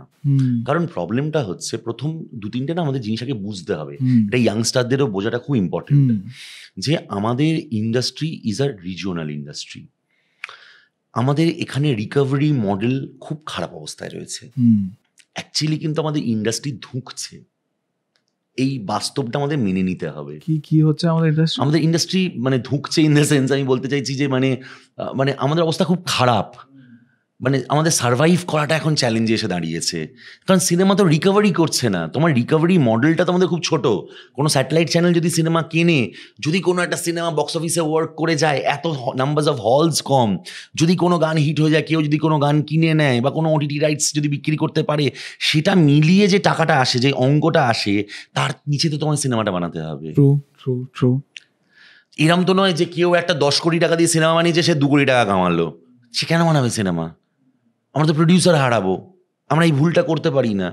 তাই আমাদের একটা মডেল ফিক্সড করতে হয় যে ভাই আমরা 10 টাকায় সিনেমাটা বানাবো, যাতে অ্যাটলিস্ট আমরা 11 টাকা কামাতে পারি, 1 টাকা প্রফিট হলো, 10 টাকা 50 পয়সা কামাতে পারি, 50 পয়সা প্রফিট হলো। সো এই 10 টাকায় যখন আমরা সিনেমাটা বানাতে যাই, তখন আমরা রিয়েলাইজ করি যে আমাদের তখন নাম্বার অফ ডেজ কম। তো যার ফলে নিয়মটা হচ্ছে, এটা একটা টেকনিক আছে, ইটস আ ব্যাড টেকনিক। আমি আবারও রিপিট করছি, 100 দিনের সিনেমা আমিও বানাতে চাই, আমিও বাহুবলী বানাতে চাই, আমিও পুষ্পা বানাতে চাই, but this is not the correct time.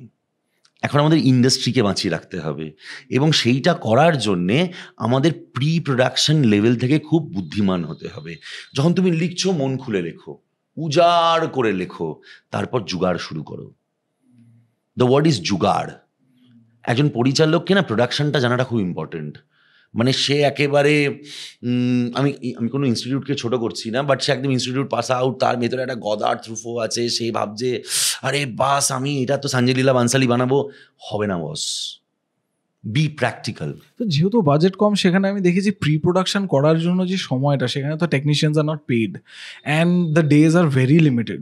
So মানে if the pre production time is so limited, তো সেখানে তো তোমার মানে প্রি প্রোডাকশনেও তো তোমার ছবিটা সেরকম ভাবে টাইম পাচ্ছে না। নট রিয়েলি, জানো তো, মানে তোমার প্রি প্রোডাকশনে না খুব বেশি টেকনিশিয়ান লাগে না।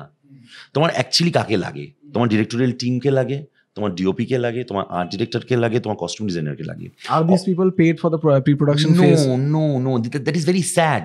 মানে তারা যে টাকাটা পায় সেটা খুব অল্প, কিন্তু তোমাকে না আবার ওই প্রথম ইকুয়েশনে চলে আসতে হবে। আজ যদি ইন্ডাস্ট্রি টিকে থাকে, আর যদি ইন্ডাস্ট্রি সার্ভাইভ করে যায়, আজ থেকে 5 বছর পরে আমরাও যেই টাকাটা পাওয়া উচিত সেটা পাবো। কিন্তু মানে ওই রেসপন্সিবিলিটিটা না তোমাকেও নিতে হবে। মানে আজকে তুমি তোমার স্টুডিওতে, একটা ছোট্ট স্টুডিওতে সুন্দর করে তোমার এই টক শোটা করছো, তোমার এই চ্যাট শোটা, তোমার এই পডকাস্টটা করছো, তোমারও তো ইচ্ছে আছে যেটা একটা বড় ল্যাভিশলি তুমি করবে, বাট তুমি এখন তো কষ্ট করে করছো। সো এখন না আমাদের ইন্ডাস্ট্রিটা এমন একটা জায়গায় আমরা রয়েছি যেখানে বছরে হাতে গুনে 3 থেকে 4টে ছবি হিট হয়, মানে অ্যাকচুয়ালি সো কল্ড বক্স অফিসে টাকা ফেরত আসে। তো আমাদের না রেসপন্সিবিলিটি, মানছি কষ্ট হয়, র্যাপিডো চড়তে হয়, আমি এখনও গাড়ি কিনে উঠতে পারিনি, হ্যাঁ আই উইশ আমি খুব তাড়াতাড়ি গাড়ি কিনতে পারবো, বাট ওই কষ্ট করে একটু জোগাড় করে যদি আমরা একটু একটু একটু একটু করে সিনেমাটাকে বড় করতে শুরু করি না, তাহলে খাদান তৈরি হতে পারে, তাহলে বড় ছবি তৈরি হতে পারে। তাহলে আগে যেরকম বড় ছবি হতো বাংলায়, যে মেইন স্ট্রিম বড় ছবি হতো, সেই বাজেটের ছবিতে আমরা পৌঁছতে পারবো। মানে আজকে যদি তুমি দেখো, শিবুদা কিন্তু শিবুদার প্রথম ছবি বহুরূপী বানায়নি, সেই ইচ্ছে থেকে শুরু করেছে। ইট ওয়াজ এ স্মল ফিল্ম, খুব ভালোবাসা দিয়ে তৈরি করার একটা ছবি, গুটি গুটি পায়ে হামাগুড়ি দিয়ে সে কিন্তু আজ বহুরূপীতে পৌঁছে গেছে। তাই আজকে হয়তো মধুরা যেই টাকাটা মধুরার পাওয়া উচিত, বা যাই আমার এডিরা, আমার বাচ্চারা যেই টাকাটা পাওয়া উচিত, আজকে হয়তো এই প্রি প্রোডাকশনে ওদেরকে মেনল্যান্ড চায়নার খাওয়াতে পাচ্ছি না। আজকে হয়তো লজ্জের মোড়ের অন্নপূর্ণার অ্যাকচুয়ালি চাইনিজ কম্বো খেয়ে প্রি প্রোডাকশন করছে, কিন্তু মানে ওই অনেস্টিটাও আমার ভেতরে থাকতে হবে যে যেদিনকে আমি মেনল্যান্ড চায়নার জোনে পৌঁছে যাব, সেদিনকে I will treat the mainland China. So মানে সিনেমাটা ওইরকম, জানো তো, মানে আজকে যদি আমার কাছে জিমি জিপ নেওয়ার বাজেট না থাকে, আমি প্ল্যান করছি যে কোন বাড়ির ছাদে ক্যামেরা তুলবো, আমি আজকে জোগাড় করছি যে অন্য কি ইকুইপমেন্ট মধুরা তৈরি করে দিতে পারবে লোহা লক্ষর জুড়ে জাড়ে, হ্যাঁ, যেটাতে একটা রাউন্ড ট্রলি এফেক্ট পেয়ে যাব। আজকে আমি প্ল্যান করছি, আমি ফেসবুকে লিখছি যে ভালো গিম্বেল অপারেটর কে আছে, তাকে এই শটটা শুধু A7S নিয়ে নিচ্ছি, দেবু আর মধুরা মানে দেবজ্যোতি আমার কালারিস্ট, তারা দুজন গ্রেডিংয়ে ম্যানেজ দিচ্ছে। এখন আমাদের জুগাড়টা করতে হচ্ছে। যেদিনকে সিনেমা ওয়ার্ক করতে শুরু করবে, অডিয়েন্স আমাদের ভালোবাসতে শুরু করবে, আমরা বেশি টাকা কামাতে পারবো, আমরা বড় ছবি বানাতে পারবো, হিট দিতে পারবো। হ্যাঁ, আজকে অ্যাকচুয়ালি তো আমি প্রথম ছবি 16 দিনে করেছি, আমি কিন্তু দ্বিতীয় ছবি 20 দিনে করেছি, আমি কিন্তু 4 দিন বেশি পেয়েছি। দিলখুশ ওয়ার্ক করেনি, বক্স অফিসে। তখন কি হয়েছে, আমাকে দাদুর কীর্তি আবার 13 দিনে বানাতে হয়েছে। দাদুর কীর্তি ওয়ার্ক করেছে, আমার যে পুজোর ছবিটা হওয়ার কথা ছিল ফাইনালি হয়নি, সেটা কিন্তু আমি আবার 24 দিনে বানাচ্ছিলাম। সো এটা না ওইরম, মানে তুমি কিছুটা দাও তুমি ঠিক পাবে। প্রডিউসারকেও না তুমি চাইতে তোমার লজ্জা করবে না। তুমি যখন দেখছো একটা লোক তোমার পেছনে 1 কোটি টাকা লাগাচ্ছে, লাগিয়ে সে 10 লাখ 20 লাখ 12 লাখ টাকা নিয়ে বাড়ি ফিরছে, তাকে তুমি পরের ছবিতে কি করে বলবে যে গুরু আমাকে তুমি 2 কোটি টাকা দাও? বাট সে যদি 90 লক্ষ টাকাও পায়, আচ্ছা দাদা চলো না এবার একটা 1-10 ট্রাই করি, একটা 1 কোটি ট্রাই করি। সো এরকম না, মানে আমাদের না এখন উচিত প্রডিউসারকে বাঁচিয়ে রাখা, which is the first work. আমাদের প্রত্যেকটা পরিচালকের এখন দায়িত্ব প্রডিউসারকে বাঁচানো। হ্যাঁ, মানে প্রডিউসার বাঁচলেই কিন্তু এত বড় একটা ইন্ডাস্ট্রি বাঁচবে। হ্যাঁ, এবার স্বাভাবিক প্রডিউসার, এরকম অনেক প্রডিউসার আছে যারা সিনেমার থেকে বেশি ব্যবসা নিয়ে বেশি ভাবে, সিনেমাটাকে তাদের সেকেন্ডারি, তাদের কাছে টাকা কামানোটা ইম্পর্টেন্ট, অ্যাগ্রিড। বাট ঠিক আছে, চলো না, মানে একটু মিল বাটকে করতে হ্যাঁ না, মানে একটু করে হোক না, ঠিক হয়ে যাবে। মানে যেভাবে আমরা এগোচ্ছি, আগামী 7 বছর যদি একটু আমরা এফোর্ট দিই, সবাই সিনিয়ররাও দিচ্ছে, আমরা যদি জুনিয়ররাও দিই, নতুন ছেলেপিলেরাও দেয়, হয়ে যাবে। আমাদের ইন্ডাস্ট্রি রিজনাল ইন্ডাস্ট্রি তো বেশি সময় লাগবে না মালাইলি ইন্ডাস্ট্রি বা পুষ্পা বানাবার মতন। মানে বানাচ্ছি তো খাদান, আমরা হচ্ছে তো খাদান, হচ্ছে তো বহুরূপী। সো ঠিক আছে, একটা বেলাইনও হোক না, একটা দোস্তজিও হোক না, একটা কষ্ট করে একটা ছবি হোক না। যদি আজ খাদান টাকা কামায় তাহলেই না ওই প্রডিউসার সাহস পাবে বেলাইনকে ফান্ড করার। কিন্তু যদি খাদান টাকা না কামায় তাহলে বেলাইন হবে না। তো আজকে অ্যাজ আ ডিরেক্টর যখন তুমি কাজ করছো, is it sufficient enough of money that you accumulate to survive? Like, do you get paid enough to survive as a director? Not really. So how do you manage? Like, কারণ আমি কেন এই প্রশ্নটা করছি, is upcoming অনেকেই আছে যারা তোমার শুজে হয়তো want to get into your shoes or want to be a full-fledged director in the film industry. তো তাদের পক্ষে এই রিয়ালিটিটাও জানা উচিত। দেখো, আমি আবার ওই আগের কথা থেকেই কানেক্ট করতে হবে। It's a fantastic question. So basically তোমাকে না বুঝতে হবে যে তুমি কি চাও, তোমার চাওয়াটা একটু পরিষ্কার হতে হবে। তুমি আরবানায় ফ্ল্যাট কিনতে চাও, তুমি অডি গাড়ি চড়তে চাও, সেটা একটা চয়েস। তুমি সিনেমা বানাতে চাও, সেটা একটা চয়েস। দুটো একসাথে খুব না, এই জন্য আমি আমার কোয়েশ্চেনে সার্ভাইভাল কথাটা বলেছি, যে basic needs, are the basic needs taken care of. দেখো, সেটা তো তোমাকে তোমার লিভিংটাকে ওইভাবে সাজাতে হবে। এখন কিশমিশ হিট হওয়ার পর যদি আমি একটা আরবানায় ফ্ল্যাট বুক করে ফেলতাম, আমি বিপদে পড়তাম। কারেক্ট। এবার আমি যদি একটা গাড়ি কিনে ফেলতাম, বা আমি একটা ড্রাইভার হায়ার করে নিতাম, বা আমি একটা ম্যানেজার রেখে নিতাম, বা আমি একটা বিশাল বড় অফিস বানিয়ে ফেলতাম, তাহলে আমি বিপদে পড়তাম। আমি জানি আমার রুট ম্যাপটা কি, আমার কাছে ওটা খুব পরিষ্কার, যে আমাকে একটা কিশমিশ করতে হবে, আমাকে একটা দিলখুশ করতে হবে, আমাকে একটা ছবি বিশ্বাস দাদুর কীর্তি, এরপরে একটা বড় ছবি, এরপর একটা এক্সপেরিমেন্টাল ছবি, এরপরে একটা এরম ছবি, এরপর একটা ওরম ছবি। I know my route, I know my road map, and I know when I will buy my car. হ্যাঁ, এবার আমার একটা পরিবার আছে, আমার বউ আছে, আমার বাচ্চা আছে, আমাকে আমার ইএমআইজ আছে, আমাকে আমার সংসারও চালাতে হয়, এটাই আমার ব্রেড অ্যান্ড বাটার। বাট আমাকে না জানতে হবে যে আমি কতদিন 5 স্টারে খাবো, কদিন বাড়িতে চারাপোনা মাছের ঝোল ভাত খেয়ে চায় সময় কাটিয়ে নেবো। সো এটা আমার জানতে হবে।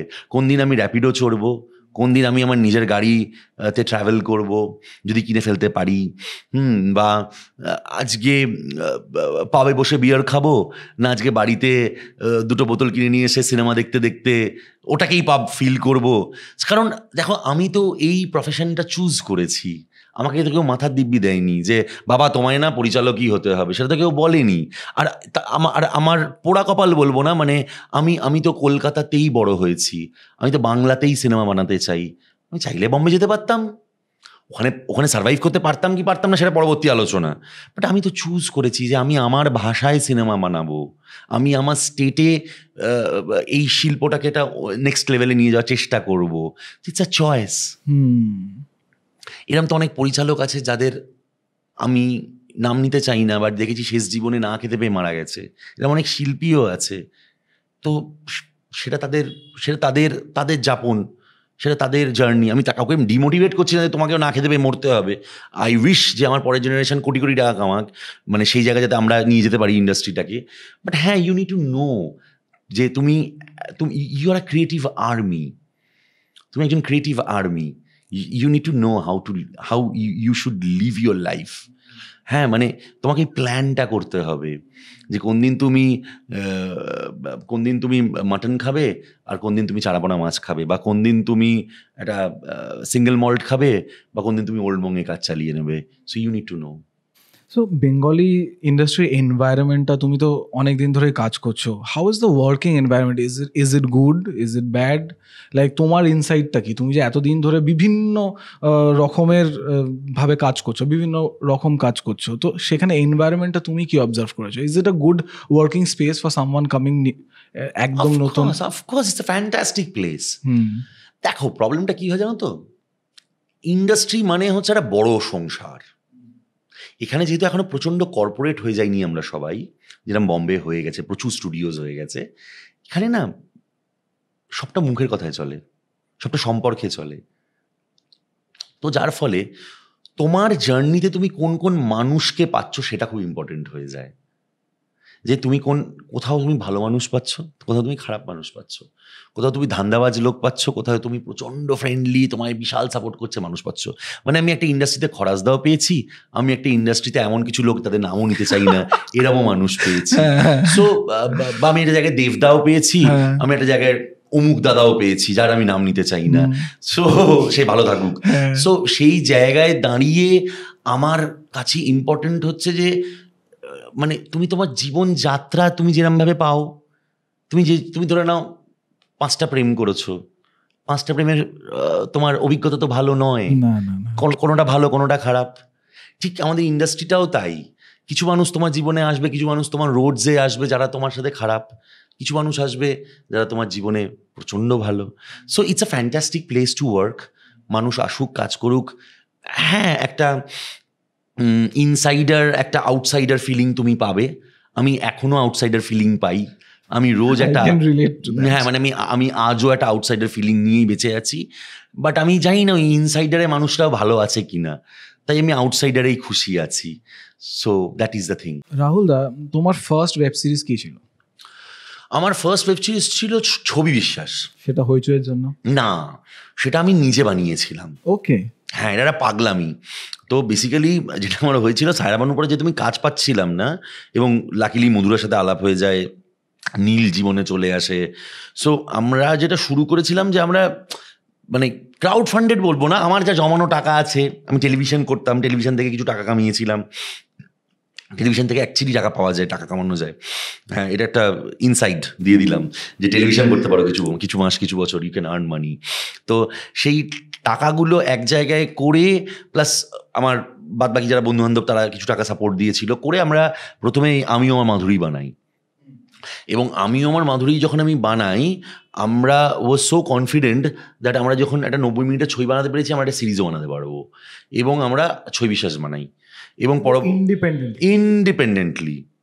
এবং ছবি বিশ্বাস যখন আমাদের তৈরি হয়ে যায়, আমরা পুরো রেডি হয়ে যায়, আমি তখন পেন ড্রাইভে করে বিভিন্ন প্রডিউসারদের দেখাতাম যে প্লিজ এটা দেখুন না, ভালো লাগলে নিন না, দেখে কী করে, কোথাও বিক্রি করা যায়, কী করা যায় না করা যায়। তো অ্যাগেন আমার রোডে কিছু ভালো মানুষ এসছে আমার জীবনে। সো SVF, হইচই, তাদের টিম, ওখানে তখন অনিন্দদা ছিলেন, অনিন্দ ব্যানার্জি। তো অনিন্দদার খুব ভাল লাগে ছবি বিশ্বাস, এবং সৌম্যদা যে হইচই হেড করে তার খুব ভাল লাগে, এবং SVF টিম, SVF-এর মানে শ্রীকান্ত দা, অহনাদি, অভিষেক দা, ওদেরও খুব জমে যায় ছবি বিশ্বাস। তো ওরা বলে যে আমরা নিয়ে নেবো, তো বল তোর কত টাকা খরচা হয়েছে। So I said that X money. ঠিক আছে, তোর এক্স মানি খরচা হয়েছে। I don't want to, but very less. It's a peanut. It would be very inspiring for a lot of people who are just starting off, just to know that you can pull off something like this. Of course, it's your decision not to.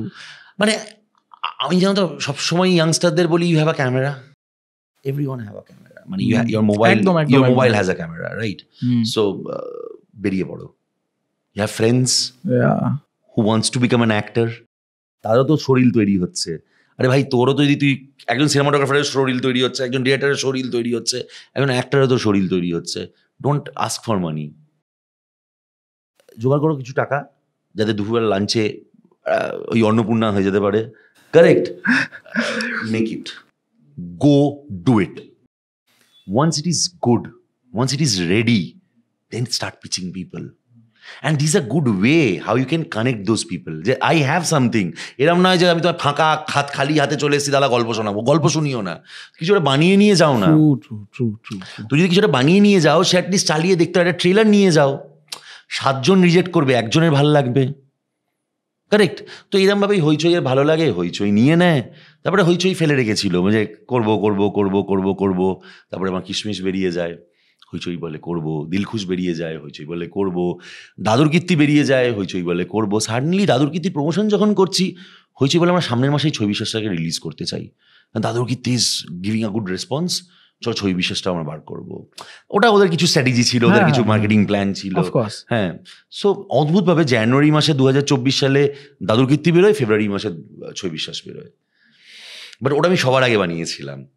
And আমি আমার মাধুরীটাও এখন হইচই acquire করে নিয়েছে, so hopefully 2025 সালে দর্শক আমি আমার মাধুরী দেখতে পারবে।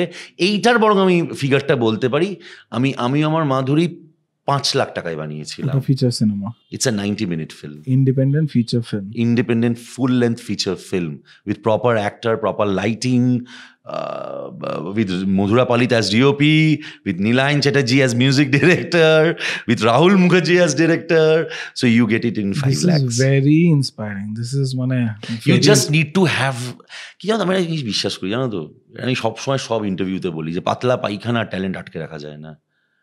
If you have in yourself, if you're confident, just be hardworking and honest. 2টো মন্ত্র আছে, হার্ড ওয়ার্ক আর অনেস্টি। তুমি যদি তোমার ভেতরের, ওই যে শাহরুখ খান বলেছে না যে কায়নাত তোমায় দিয়ে দেয়, exactly life is all about that. তুমি যদি মন থেকে চাও, ম্যানিফেস্ট করো, এখন বিভিন্ন ভাষায় এসে গেছে ম্যানিফেস্ট, হ্যাঁ, তো সেই ভাষার সাহায্য নিয়ে বলছি, যদি তুমি ম্যানিফেস্ট করো যে কাকা এটা আমার করতে হবে, আমি এটা করতে চাই, প্রচুর লোকে নেগেটিভ কথা বলবে, প্রচুর লোক তোমায় ছোট করবে, প্রচুর লোক তোমাকে, আমাকে এখনো শুনতে হয় আমি চিটিংবাজ, আমি খারাপ করেছি, আমার চরিত্রের সমস্যা আছে, আমার মেরুদণ্ড নেই, আমার এই নেই, ওই নেই, সেই নেই, আমি গাদ্দার, অনেক অনেক অনেক অনেকে যার যা মঞ্চা প্রাঞ্চা বলে। আমি ভগবান 2টো কান দিয়েছে, একটা কান দিয়ে শুনি, একটা কান দিয়ে বার করে দিই। আমি জানি আমাকে সিনেমা বানাতে হবে, that is the only job I can do. পৃথিবীর কেউ আমায় সেটা থেকে আটকাতে পারবে না, কেউ না, কোনো ভাষা না, কোনো অ্যাসোসিয়েশন না, কোনো পরিধি না, কেউ না। আমি সিনেমা বানাতে চাই, আমি সিনেমা বানাবার লোকেদের চিনি, তারা আমায় ভালোবাসে, আমি সিনেমা বানিয়ে যাব। সো আমি সবসময় ইয়াংস্টার্সদের বলি, just go and do it, you have, you do it. লেখো, মানুষটা লেখে না, মানুষ পড়ে না, পড়ো, ইউ রিড। যত বেশি তুমি বই পড়বে, তুমি এই যে ধরে নাও তুমি ওসো পড়ছো, তুমি মালগুড়ি ডেজ পড়ছো, সো ইউ রিড, প্রত্যেকটার ইউ অবজার্ভ। তুই রাস্তায় বেরো, গাড়ি নিয়ে বেরিও না রাস্তায়। আমি এখনো বাসে চড়ি, আমি এখনো অটোয় চড়ি, এবং আমার হেভি লাগে, কত ক্যারেক্টার দেখা যায়। মানে আজকে আমি যখন দিলখুশ বানিয়েছি, হ্যাঁ, মানে ওই যে বাসের যে সিনটা ছিল যেখানে সোহামে এরম করে খরাজদার এরম কাঁধে মাথাটা দিয়ে দেয়, এরম করে খরাজদা বেরিয়ে চলে যায়, সোহাম হেডফোনটা নিয়ে ঘুমিয়ে পড়ে, বা ওই যে পরাণ জেঠু এরম করে ঢুলছে, টিকিট টিকিট দাদু টিকিট। সো এইগুলো তো তুমি অবজার্ভ করো, তুমি যাও, তুমি শ্মশানে চলে যাও, মন্দিরে চলে যাও, মসজিদে চলে যাও, বাজারে যাও, দেখো হকার কিভাবে কথা বলে, মানুষ কিভাবে কথা বলে, মানুষ অ্যাকচুয়ালি চায় কি। আমি দেখি, আমি না বলতে লজ্জা নেই, মেট্রোতে দেখি লোকে হেডফোন দিয়ে এরকম করে কি দেখছে, আমি দেখার চেষ্টা করি কি দেখছে, মানে মানুষ কি পছন্দ করছে, মানুষ কি নিচ্ছে। তুমি যদি মানুষের সাথে না মেশো, তাহলে মানুষের গল্প বলবে কি করে? আর তারপরে সেটা একটা কাগজে লেখো, তুমি রোজ 200 পাতা লেখো, 400 পাতা লেখো, লেখো লেখো লেখো লেখো লেখো লেখো লেখো, দেখবে তুমি একটা গল্প লিখে ফেলেছো। শুটটা তো সবার শেষে, আগে তুমি যাপন করো। তুমি একবার যখন এই মানুষগুলোকে, এই চরিত্রগুলোকে, এই গল্পগুলোকে যাপন করতে শুরু করে ফেলো, দেখবে তোমার কাছে সাউন্ড আপনা আপ তৈরি হয়ে যাবে। সেটার জন্য তোমাকে কোনো বিদেশি ছবি দেখতে হবে না, তোমার মিউজিক আপনা আপ তৈরি হয়ে যাবে। তুমি আপনা আপ জানবে যে এই ফ্রেমটা তুমি কি চাও, হোয়াট ইজ লেন্স। যে তুমি জানো তো, মানে যখন আমি বুঝতে পারি না কি শর্ট ডিভিশন করবো, আমি অ্যাক্টরের চোখ ফলো করি, অ্যাক্টরের চোখ, হ্যাঁ, তোমার সিনটা হয়ে যাবে। এটা বিখ্যাত পরিচালকদের বক্তব্য, এটা আমার বক্তব্য নয়। যখন তুমি বুঝতে পারো না তুমি কি শর্ট ডিভিশন করবে, তুমি ক্লোজ কাটবে, কম্পোজিট কাটবে, টপ শট, ফপ শট, কি এত কিছু টেকরামবাজি করো না, কিচ্ছু সব লাগে না। Try to follow the eye of an actor because he is performing, you follow that, you capture that, তোমার সিনেমা হয়ে গেছে। কিছু কথা যে খুব বেসিক, যে কথাটা খুব ইন্টেন্স, ক্লোজে চলে যাও, যেটা তুমি তোমার মিলিউ দেখাতে চাও, তোমার ক্যারেক্টার দেখাতে চাও, তোমার প্রোডাকশন ডিজাইন দেখাতে চাও, ওয়াইডে চলে এসো, এটাই তো cinema. Could you take us through your writing process? তুমি কিভাবে লেখো, কিভাবে ওই প্রসেসটা আমাদেরকে যদি একটু ডেসক্রাইব করো। অফকোর্স দেখো মানে আমি যেটা বললাম, মানে প্রাথমিকভাবে পড়ি, আমি বই পড়ি। ছোটবেলা থেকে তুমি খুব বুকসের মধ্যে? No no no not really. আমি ছোটবেলায় একদম পড়াশোনা করতাম না, যে এই জন্য আমার দ্বারা হয়ও নিশ্চয়, বাট হ্যাঁ মানে গ্র্যাজুয়ালি বড় যত হচ্ছি, মানে যত বয়স বাড়ছে আমি পড়ছি। আমি দেখি, প্রচুর দেখি, মানুষের ইন্টারভিউজ দেখি, পডকাস্ট দেখি, ইউটিউবে ভিডিও দেখি, মানে আমার সারাটা দিন আমি ইউটিউবেই থাকি। হ্যাঁ, আমি লোকের সিনেমা দেখি, লোক কি ভাবছে দেখি, বড় বড় মানুষেরা কিভাবে ভাবছে, পলিটিক্যাল কলাম, ব্লগ, সব কিছু, মানে আমি নিজেকে আপডেট করতে থাকি। এবং আমার শুনতে খুব ভালো লাগে। আমি যতটা কথা বলতে ভালোবাসি তার থেকে বেশি আমি শুনতে ভালোবাসি, যে লোকে কি ভাবছে, কি অবজার্ভ করছে, মানুষ চাইছেটা কি। So that is my step one. তোমাকে আগে ভালো অবজারভার হতে হবে, নাহলে তুমি লিখতে পারবে না। তোমাকে বই পড়তে হবে, তোমার যে গল্পের বই পড়ছো, তোমার যদি বোর ফিল করো, তুমি দেখো সেই গল্পের বইটা ডিজিটাল কিছু আছে কিনা, বা সেটা কোনো গ্রাফিক নভেল আছে কিনা, সেটা দেখো। তোমার পড়তে ভালো লাগে না, হতেই পারে তুমি ইউ ডোন্ট লাভ রিডিং, হতেই পারে। অডিও বুকস আছে, এখন তো অনেক পদ্ধতি এসে গেছে ভাই, অনেক কিছু পডকাস্ট এসে গেছে, স্পটিফাইয়ে নানা রকম বিভিন্ন রকম জিনিসপত্র পাওয়া যায়, বিভিন্ন প্ল্যাটফর্মসে তুমি বিভিন্ন জিনিস পাও, শোনো, দেখো, শহরে বেরো, ছবি তোলো, খুব ইম্পর্টেন্ট। মানুষ ছবি তোলে না, সবাই নিজের ছবি তুলছে। আরে তোকে তো যেরকম দেখতে ভাই সেরমই দেখতে থেকে যাবে, তোর সামনে যেটা আছে সেটা পাল্টাচ্ছে, দুদিন আগে ওটা লাল ছিল এখন নীল সাদা হয়ে গেছে, সেটা ছবি তোলো। সো এই তুমি না এই ট্রান্সফরমেশনটা জানতে পারছো, now you start writing. How do you select the subject, যে না আমি এই সাবজেক্টটাই লিখবো? তো বেসিক্যালি আমি যেটা করি সাধারণত, আমি যখন যেটা লিখতে চাই সেটা লিখে ফেলি। মানে আমি না কখনো কোনো প্রডিউসারের জন্য লিখি না, বা কোনো অ্যাক্টারের জন্য লিখি না। আমার যখন লেখা আসে, it is like a meditation process for me. আমি রোজ লিখি, জানো তো, মানে এইটা আমি রোজ আনন্দ পাই লিখতে। আমি মানে আগে তো সকালবেলা পেপার পেন নিয়ে বসতাম, এখন ব্যস্ততার ফলে, নানা রকম কাজের ফলে এখন একটু ফাঁকিবাজ হয়ে গেছি। এখন কখনো মোবাইলে লিখছি, আমি রাস্তায় আস্তে আস্তে লিখতে পারি, আমি যে কোনো সময় লিখতে পারি। আমার যখন যেটা আসে আমি লিখে রাখি, আগে আমি জট ডাউন করতে থাকি, এবং যখন আমার একটা লেখা কমপ্লিট হয়ে যায়, আমার একটা খাতা আছে, হাল খাতা বলি আমি ওখানে আমার গল্প নাম দিয়ে দিয়ে দিয়ে দিয়ে দিয়ে দিয়ে দিয়ে দিয়ে লিখে রেখে দিয়েছি, এবং আমার ল্যাপটপে সেভ করা আছে। এইবার আমি যখন স্টুডিওজে যাচ্ছি বা অ্যাক্টরকে মিট করতে যাচ্ছি, আমার মনে হচ্ছে 3 নম্বর, 4 নম্বর আর 5 নম্বরটা নিয়ে যাই, এই 3টে শোনাবো, তার ভেতরে হয়তো এইটা ভালো লাগবে, হয়তো 3টেই লাগলো না, তখন জানি আরও এই 5টা আছে ব্যাগে, সেই 5টা বার করলাম। আরে ভাই, কোনো না কোনো তো একটা মিষ্টি তুমি খাবেই, এত কটা মিষ্টি আমার দোকানে আছে। সো আই হ্যাভ, মানে আমি অলরেডি আমার 34-35টা গল্প লেখা আছে, মানে তার ভেতরে আমি বানিয়েছি তো মাত্র 4টে বা রাতের 5টা। সো আমার প্রসেসটা হচ্ছে, আমি নিজের জন্যে লিখি। যেরকম আমি সবসময় বলি, আমি বক্স অফিসের জন্য সিনেমা বানাই না। যদি কোনো সিনেমা হিট হয়ে যায়, ওয়ার্ক করে যায়, thanks to God, thank to my entire team, thank to that superstar, that actor, thanks to audience. আমার কোনো কৃতিত্ব নেই, কারণ আমি সিনেমাটা আমার নিজের জন্য বানাই। আমার এই গল্পটা বলার আছে, আমার কিশমিশে একটা প্রেমের ছবির গল্প বলার ছিল, যেটা আমি 2টো লেয়ারে বলতে চেয়েছিলাম, একটা বাবা মার প্রেম, একটা ছেলের প্রেম, এবং সেটাকে আমার গ্রাফিক নভেল স্টাইলে, আমি কার্টুন স্টাইলে রিপ্রেজেন্ট করতে চেয়েছিলাম। এইটুকুই আমার দায়িত্ব ছিল। আমি যখন দিলখুশে গল্প বলেছি, আমি 4টে বয়সের সম্পর্কের গল্প বলেছি। আমার একটা কী করে বোঝাই, মানে আমার একটা জিনিস আছে, যেটা আমি বিশ্বাস করি, যে আমাদের মানুষের জীবনে 3টে মহিলা আসে। প্রথম মহিলার নাম হচ্ছে আশা, দ্বিতীয় মহিলার নাম হচ্ছে মায়া, তৃতীয় মহিলার নাম হচ্ছে শান্তি। আমাদের জীবনটাই 3টে মহিলা নিয়ে যায়। ফার্স্ট লাইফে তোমার প্রচুর আশা থাকে, Dilkhush is all about that, যে উজানার ঐশ্বর্যদের ট্র্যাকটা is full of asha. Madhumita আর সোহমদের it's all about maya, moh, যে আর কিছুটা হবে, আমরা দেখবো, আমরা স্বপ্ন, সোনা সোনা খামে নাচছে ওরা। তারপরের যে সম্পর্কটা, যে রাদার দুটো সম্পর্কটা, ইটস অলমোস্ট খরাজদাদের আর অপাদিদের সম্পর্কটা ওই মায়া আর শান্তির ব্রিজ, যেখানে ওরা অ্যাকচুয়ালি বন্ধু হিসেবেই থেকে যেতে চাইলো। আর ফাইনালি যখন পরান্দার গল্পটায় আমরা যাই তখন ওটা শান্তি, ওদের কাছে piece is much more important. So আমাদের লাইফটাও দেখবে ওরমভাবেই হয়। সো আমার যে থট প্রসেসে আমি বিশ্বাস করি, আমি নিজেকে যে থট প্রসেসে আমি যাপন করি, আমি যেভাবে বেঁচে আছি, আমি আমার গল্প সেইভাবেই বলি। Dadur Kirti is nothing but my family.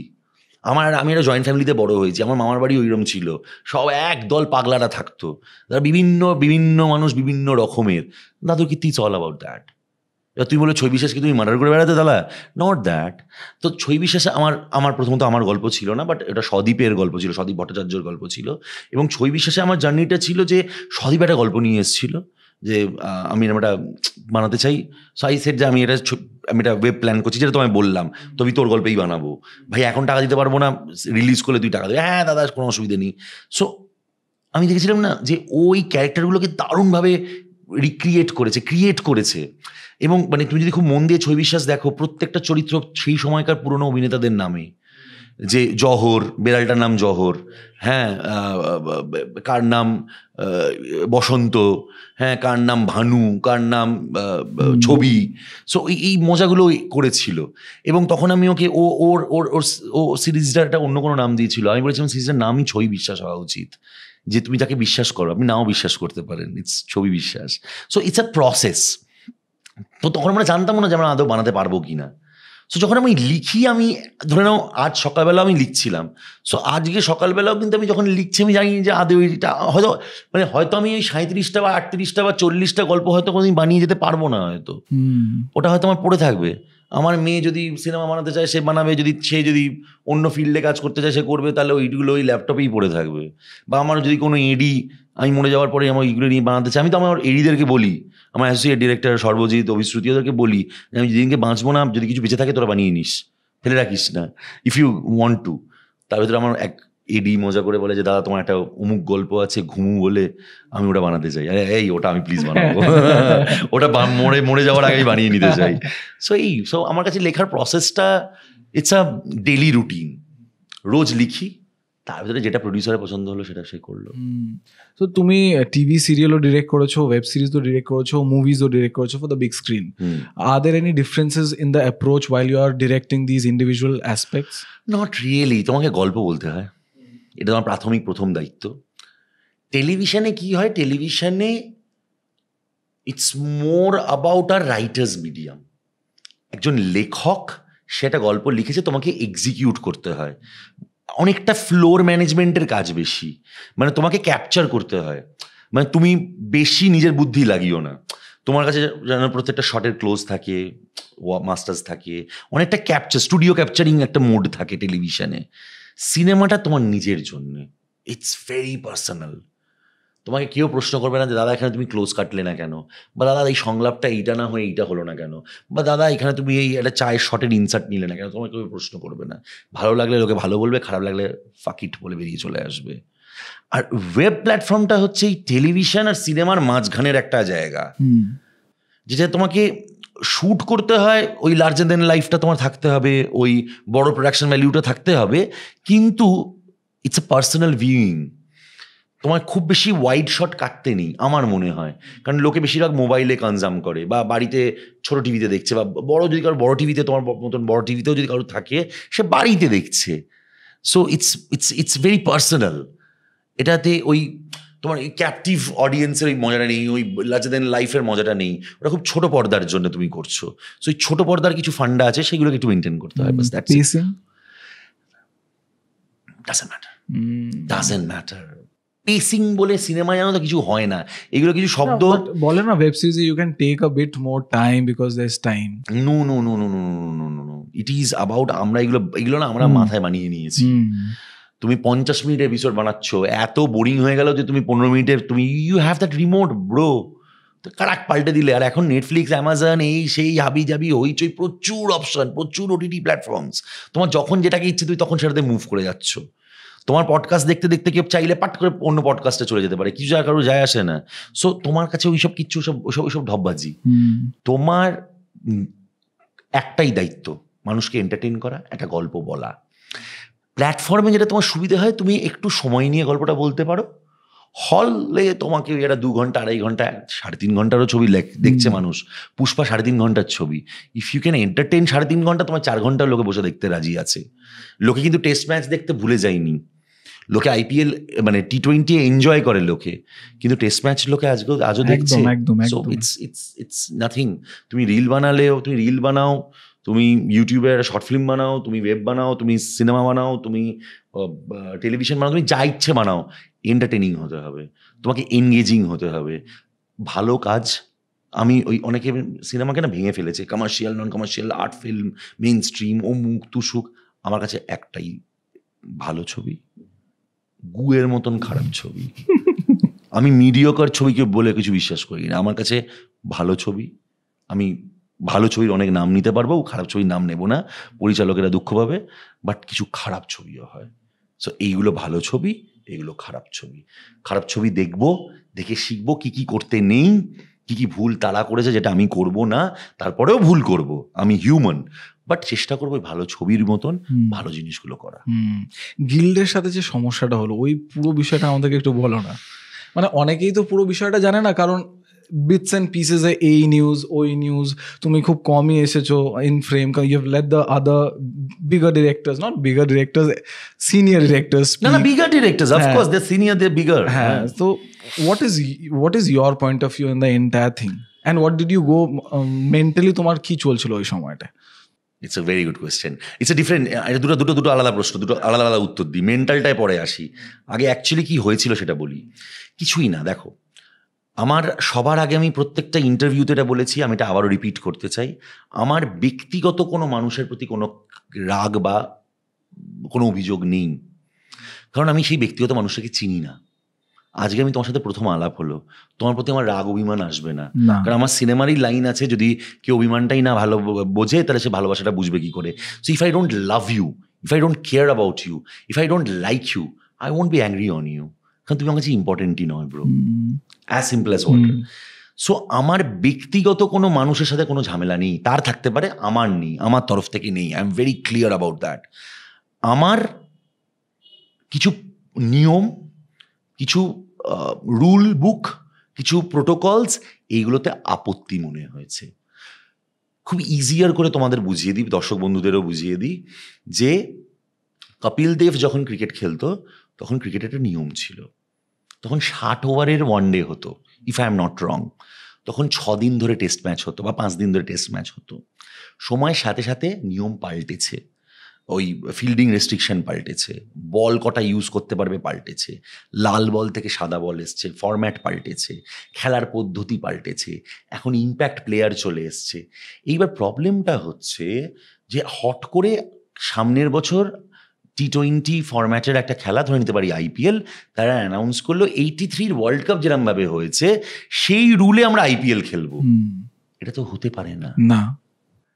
একটা নিয়ম যখন প্রথম, মানে ধরে নিতে পারি উত্তম কুমার বা তারও আগের যুগ, সেই সময় কিছু নিয়মাবলী ছিল, যেই নিয়মাবলীগুলো এখনো মেনটেন করা হচ্ছে, যেইগুলো না কেন করা হচ্ছে খুব বোকা।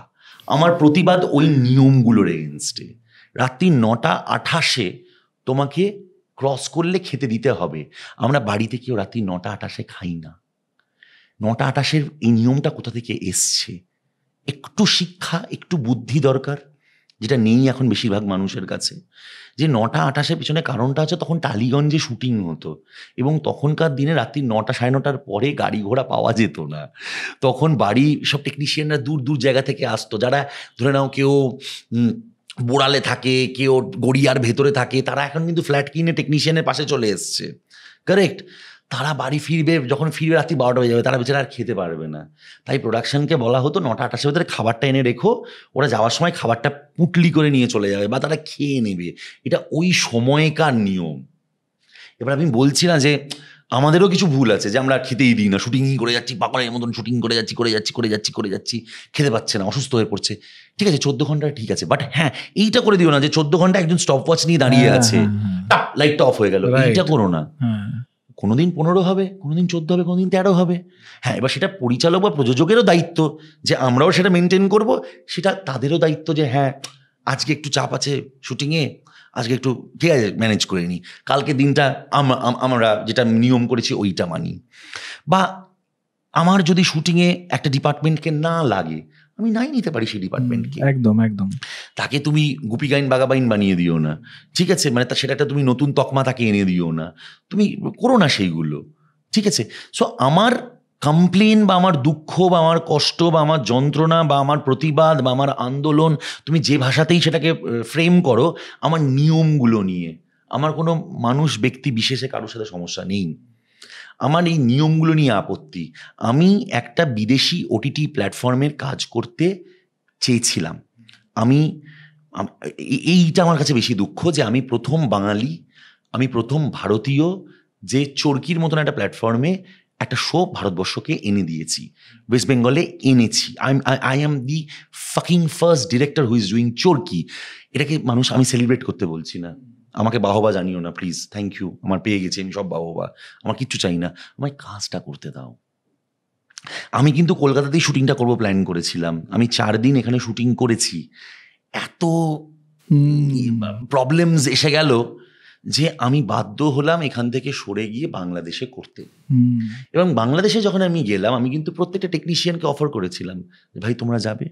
কেউ কেউ গিয়েছিল, কেউ কেউ যায়নি, যারা যায়নি তারা যায়নি, যারা গিয়েছিল তারা গিয়েছিল। আমরা গিয়ে শুটিং করেছি, করে ফিরে এসছি, এবং তার এগেনস্টে আমাকে প্রচুর প্রশ্নের সম্মুখীন হতে হয়েছে। আমি বিভিন্নভাবে ঘুরিয়ে পেঁচিয়ে উত্তরও দিয়েছি। হঠাৎ করে আমাকে সাসপেন্ড করে দেওয়া হলো। সেটা কদিনের জন্য? 3 মাসের জন্যে। আমি কোনো স্কুলে পড়ি না, আমি কোনো কলেজে পড়ি না যে আমায় সাসপেন্ড করছো।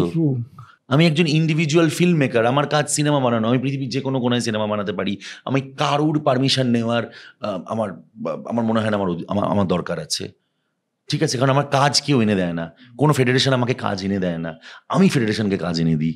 আমি ইন্ডাস্ট্রিতে নতুন কাজ এনেছিলাম। আর যদি চরকি আসতো, এখানে 7টা শো হতো, 7টা শো মানে 700 লোক কাজ করতো, 700 লোক মানে তাদের পরিবারে 3 জন করে থাকলে 2100, 2200, 2300, 2400 মানুষ খেত সেই টাকায়।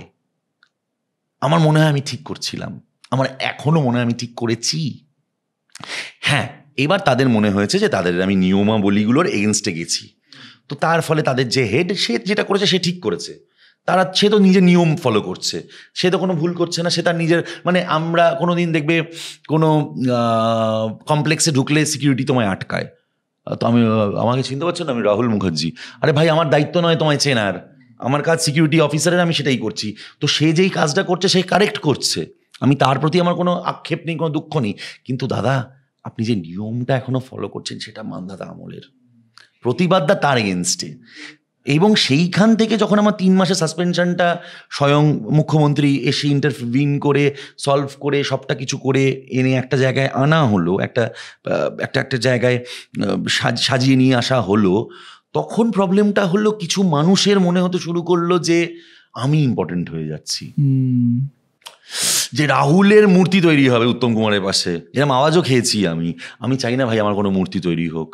এবং তখন আমি একটা ইন্টারভিউতে বলেছি যে আমার বিশ্বাস যে পরিচালক বৃন্দ যতটা ইম্পর্টেন্ট, ঠিক ততটাই টেকনিশিয়ানও ইম্পর্টেন্ট, এটা আমি আজও বিশ্বাস করি। বা আমি সেই মানুষটার কাছে ক্ষমা চেয়েছি, বা সেই মানুষটাকে সরিও বলেছি, থ্যাংক ইউও বলেছি, যে ভাই আপনি আপনার দায়িত্ব পালন করেছেন, আমি আমার দায়িত্ব পালন করেছি। আপনার সাথে আমার ঝগড়াটা টেবিলে, আপনাকে ব্যক্তিগতভাবে জানি না, চিনি না, তাই আপনার প্রতি আমার কোনো রাগও নেই, আজও নেই, সত্যিই নেই। আমার সাথে রাস্তা যদি কখনো তাকিয়ে সে হাসে, আমিও হাসবো, কারণ আমার রাগ, অভিমান, আন্দোলন কিছু লজের এগেনস্টে। আমার দুঃখ সেইটা কিন্তু এখনো চেঞ্জ হয়নি, সেইটা কিন্তু এখনো পাল্টাইনি। যারা সবাই মিলে আমরা এসছিলাম সেটাকে পাল্টাবার জন্যে, সেটা কোথাও একটু ফেড হয়ে গেছে। বরং রাহুল এইটা ভুল করেছে, রাহুলের ওইটা প্রবলেম, রাহুলের সেইটা প্রবলেম, রাহুলের অমুক, রাহুল কেউ নয় ভাই। আজ ইন্ডাস্ট্রিতে এই নিয়মগুলো একটু পাল্টে গেলে ইন্ডাস্ট্রিটা বেটার হবে। যেই কারণে আমি 16 দিনে ছবিটা করছি, যেই কারণে আমি অন্নপূর্ণা মিলটাই খেয়ে নিচ্ছে, এই মেনলাইন চ্যানেলটা অর্ডার করছি না, সেই কারণটাই এই একই কারণ যেখানে আমি এই নিয়মগুলোকে একটু পাল্টাতে চাইছি। একটু ফ্লেক্সিবল করতে চাইছি, তাহলে হয়তো অন্নপূর্ণাটা একটু নুয়াংলি হয়ে যাবে, হ্যাঁ, তাহলে হয়তো আমার র্যাপিডোটা একটু উবার হয়ে যাবে, তাহলে হয়তো যেই দাদাটা 500 টাকা পাচ্ছে সে হয়তো 600 টাকা পাবে, হ্যাঁ। সো একটু একটু একটু করে না সবাইকে দায়িত্ব নিতে হবে। সেটে এসে কি প্রবলেমটা ফেস করলি যখন তুমি এখানে এলে? সেটে একটা গন্ডগোল হয়েছিল। সেটা আমি কোনো প্রবলেম কিছু ফেস করিনি। একটা আমাদের ফেডারেশন আছে, তারা বলেছিল যে আমি কাজ করব না। হ্যাঁ, তো এর বাইরে কোনো প্রবলেম ফেস করিনি। এবং ফাইনালি যখন একটা সলভ হয়ে যায়, টেকনিশিয়ানরা আমার সাংঘাতিক সাপোর্ট করেছিল। আমি খুব 2 দিন দুর্দান্ত হয় শ্যুট করেছিলাম। আমাদের ফাইনালি সিনেমাটা হয়নি, সেটা একটা অন্য কারণ আছে। সেটা আমাদের গল্পটা অনেকটা এই আরজিকর ইস্যুটার সাথে মিলে যায়। সিনেমাটার নাম ইটস আ ফ্যান্টাস্টিক ফিল্ম। এটা গারুড়ান বলে একটা সিনেমা আছে। আমরা মানে it's a very sad thing যে আমি জানতামও না যে এরকম আরজিকরের ঘটনাটা ঘটবে, মানে কারুর জানার কথা নয়। এবং ওই গারুড়ান সিনেমাটাও it's all about a rape and things like that. It's a thriller. So আমার কোথাও মনে হয়েছিল, এবং সাথে প্রসেনজিৎ চ্যাটার্জি, সাথে যারা আমার প্রযোজক, তারা সবাই আমাদের মনে হয়েছিল কোথাও আমাদের এই সিনেমাটা এখন করা উচিত না।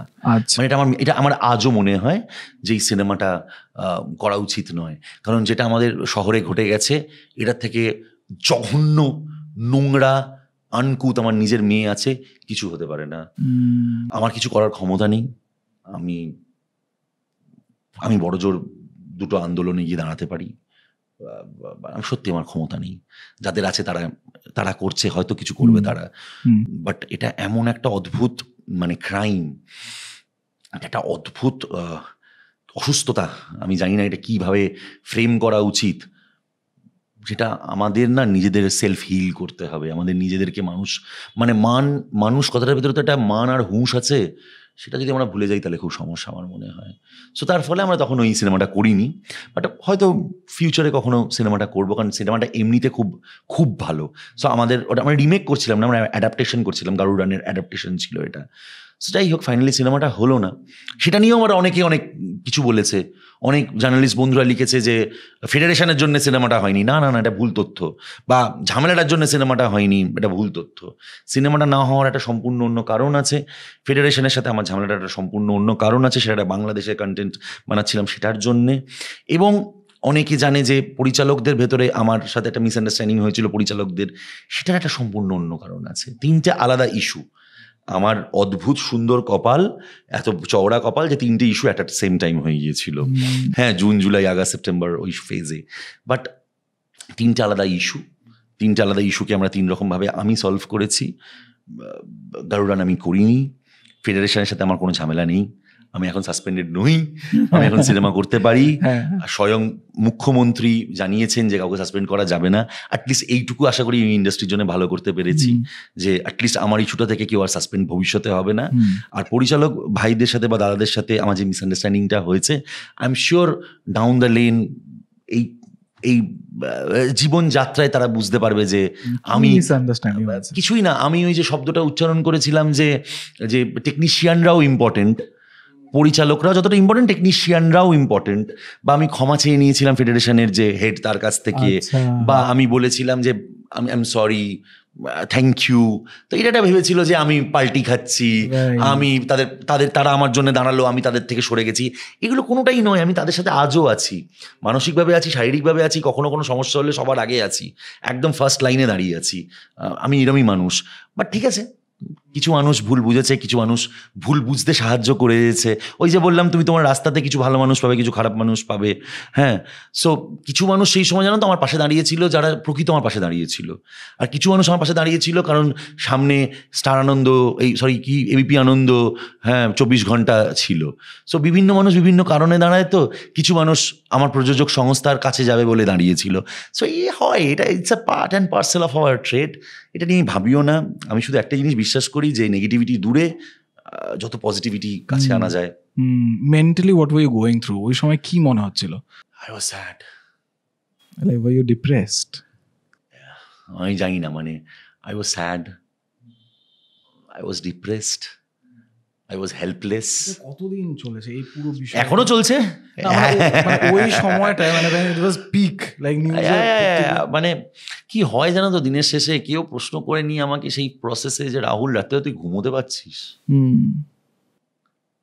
আমাকে খুব ইজিলি লোকে ভিলেন বানিয়ে দিয়েছে, খুব ইজিলি লোকে আমাকে এজেন্ডা বানিয়ে দিয়েছে। কেউ প্রশ্ন করেনি রাহুল তুই তো ছবি করিসনি গোটা 2024 সালে, তুই তোর মেয়ের স্কুলের ফিস দিতে পেরেছিস? কেউ প্রশ্ন করেনি তোর দুর্গাপুজোটা কীভাবে কেটেছে। কেউ প্রশ্ন করেনি যে তুই রোজ যে মিটিং মিছিলে আসছিস তুই কি হেঁটে আসছিস, না তুই র্যাপিডোতে আসছিস, না তুই তোর নিজের গাড়ির তেল ভরিয়ে আসছিস। কেউ প্রশ্ন করেনি যে ফাইনালি তো তোর সিনেমাটা হলো না, তুই 4 মাস ধরে সিনেমাটার জন্য লেবার দিয়েছিস, তুই কষ্ট হচ্ছে। কেউ প্রশ্ন করেনি যে তুই সিনেমাটা করলে একটা টাকা পেতিস। Thanks to that production house SVF, তারা কিছু টাকা আমায় দিয়েছিল, বাট খুব সামান্য টাকা, তার বেশি তাদের দেওয়ার কথাও নয়। তো চলছে কি করে? How are you sleeping?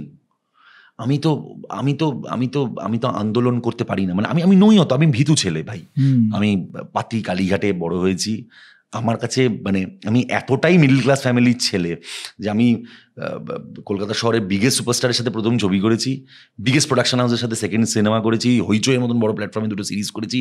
আমি তো আই এম ডান ভাই। মানে আমার পাড়ার বন্ধুরা তো রাত্রিবেলা 2 পেগ মাল খেয়ে বলে আই ভাই আমাদের স্টার আছে আমাদের সামনে, ঠিক আছে। সো মানে আমি তো ডান উইথ দ্যাট। আমি তো চাইনি দুর্গাপুজোর কম্পিটিশনে নাম লেখাতে। ভাই আমি তো গরিব বান্দা হ্যাঁ ভাই, ক্ষমা করে দাও ভাই আমাকে। সো মানে কেউ প্রশ্ন করেনি যে আমি কেমন আছি। So how did you come out of this entire phase, like mentally কি করলে যেটাতে it helped you to come out from this entire thing? গোটা 2024 is very important for me. আমি একটা বেটার মানুষ হয়েছি। আমার না কিছু ভুল আছে জানো তো জীবনে, আমি আজ তোমার প্ল্যাটফর্মেই স্বীকার করছি। আমি কিছু লাইফে ভুল করেছি। যেমন কিছু ভুল আমি বলতে পারবো না, কিছু ভুল আমি বলতে চাই না, আবার কিছু ভুল বলেও দিচ্ছি। আমার কিছু মানুষের সাথে আমি খারাপ করেছি, কিছু মানুষের আমি খারাপ সময় পাশে ছিলাম না, কিছু মানুষকে আমি ইউজ করেছি বলতে পারো। চিটিংবাজি করিনি কখনো, যারা বলে তারা মিথ্যে কথা বলে। কারোর টাকা মারিনি আজ পর্যন্ত, সেটা বলতে পারি। বাট কিছু মানুষকে আমি ইউজ করেছি ফিজিক্যালি, মেন্টালি। বহু মানুষের মন ভেঙেছি, বহু সম্পর্কে জড়িয়েছি। আমার জাস্ট মনে হয় না 2024 তো it's a Saturn year, it is karma for me. আমার যত পাপ আছে এক ঘোড়া হয়ে গিয়েছিল, আমি 2024 ঘোড়াটাকে গঙ্গার জলে ঢেলে দিয়েছি। আমি বেটার হিউম্যান বিইং হতে পেরেছি thanks to federation, thanks to the entire directorial team, যারা ডিরেক্টার্স গিল্ডে যারা রয়েছে, thanks to SVF, thanks to Prosenjit Chatterjee, thanks to Anirban Bhattacharya, thanks to Soumik da, thanks to the entire people যারা 2024 আমার পাশে ছিল, থ্যাঙ্কস টু ফিউ ডিরেক্টার্স যাদের নাম না নিলে হয়। রাজদার মতন ভালো মানুষ আমি পেয়েছি, দেবালয়দার মতন ভালো মানুষ পেয়েছি, পরমদা, হ্যাঁ, এরকম কিছু পরিচালক যারা আমার পাশে পাগলের মতো। I want two name all my directors যারা আমার পাশে ছিল, কৌশিক দা, কবি দা, সবাই। আমি সরি যদি কারোর নাম মিস করে থাকি। বাট আমার বন্ধুরা যারা আমার খারাপ সময় ছিল, অনেকে ছিল না, থাকতে পারিনি, বাট নেভার মাইন্ড। বাট আমি যেটা শিখেছি না, আমার মনে হয় আমি একটু বেটার হিউম্যান বিইং হয়েছি, আমি একটু ম্যাচিওর্ড হয়েছি, আমি প্র্যাকটিক্যাল হয়েছি। আমি 2025 জন্য নিজেকে রেডি করছি। জানি না যে কিছু ঝান্ডা গাড়তে পারবো কি না, বাট হ্যাঁ যদি একটাও ছবি বানাই, মনে হয় আমি বেটার ছবি বানাবো। মানে বেটার হিউম্যান বিইং হয়েছি। আমি যে মানুষদের খারাপ করেছি, আমি তোমার প্ল্যাটফর্মে তাদের কাছে সরি চেয়ে নিতে চাই। I just want to be sorry to you all guys. যদি আমি কখনো কাউকে কষ্ট দিয়ে থাকি, আর যদি কেউ আমার জন্য এক ফোঁটাও চোখের জল ফেলে থাকে, I just want to be sorry to them. কারণ আমি যখন নিজে চোখের জল ফেলেছি, তখন আমি রিয়েলাইজ করেছি যে কতটা কষ্ট হয়। অ্যান্ড মানে কি জানো তো, মানে কারোর যদি আমার জন্য হার্ট ব্রেক হয়ে থাকে, হ্যাঁ, সিনেমা আমার কাছে এতটাই প্রেমিকা, এতটাই প্রেম, যে যখন আমি তার থেকে ডিচড হয়েছি, হ্যাঁ, আমি রিয়েলাইজ করেছি যখন আমি কাউকে ডিচ করেছি তার কতটা কষ্ট লেগেছে, সেটা আমার ব্যক্তিগত সম্পর্কে বা প্রফেশনাল সম্পর্কে। তো আমি বেটার হিউম্যান বিইং হয়েছি। এখন অনেক বেশি কনস্ট্রাকটিভভাবে নিজের জীবনটাকে যাপন করতে চাই, অনেক বেশি সময় ফ্যামিলিকে দিচ্ছি, যেটা আগে দিতাম না। I was rude to my family. বাবাকেও হারিয়েছি in the mean time. So মা, মেয়ে, সোনাক্ষী আমার বউ, তাদেরকে অনেক বেশি টাইম দিচ্ছি। যাদের সাথে খারাপ করেছি সেরকম কিছু মানুষ, তারা এখনো আমার বন্ধু রয়ে গেছে, আমাকে এখনো সহ্য করে, তাদেরকে বোঝার চেষ্টা করছি।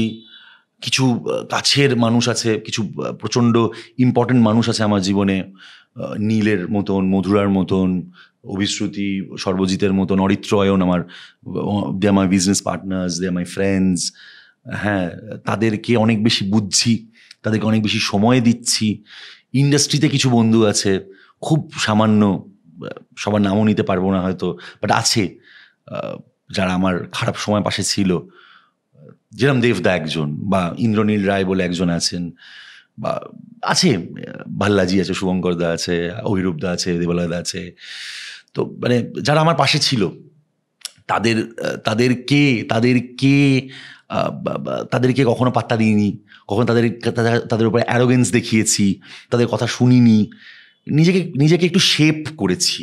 সো এইটা 2024 আমায় শিখিয়েছে। সো আমি এইভাবে বিশ্বাস করেছি যে স্যাটার্ন এসছেন, শনি দেবতা এসছেন, আমাকে রেডি করেছেন, আমি যা যা ভুল করেছি, যা যা দোষ করেছি সেগুলোকে আমার শরীর থেকে বার করেছে, আমি একদম পিউরিফাইড হয়েছি। 2025 Rahul 2.0। Oh, that's beautiful. That's beautiful.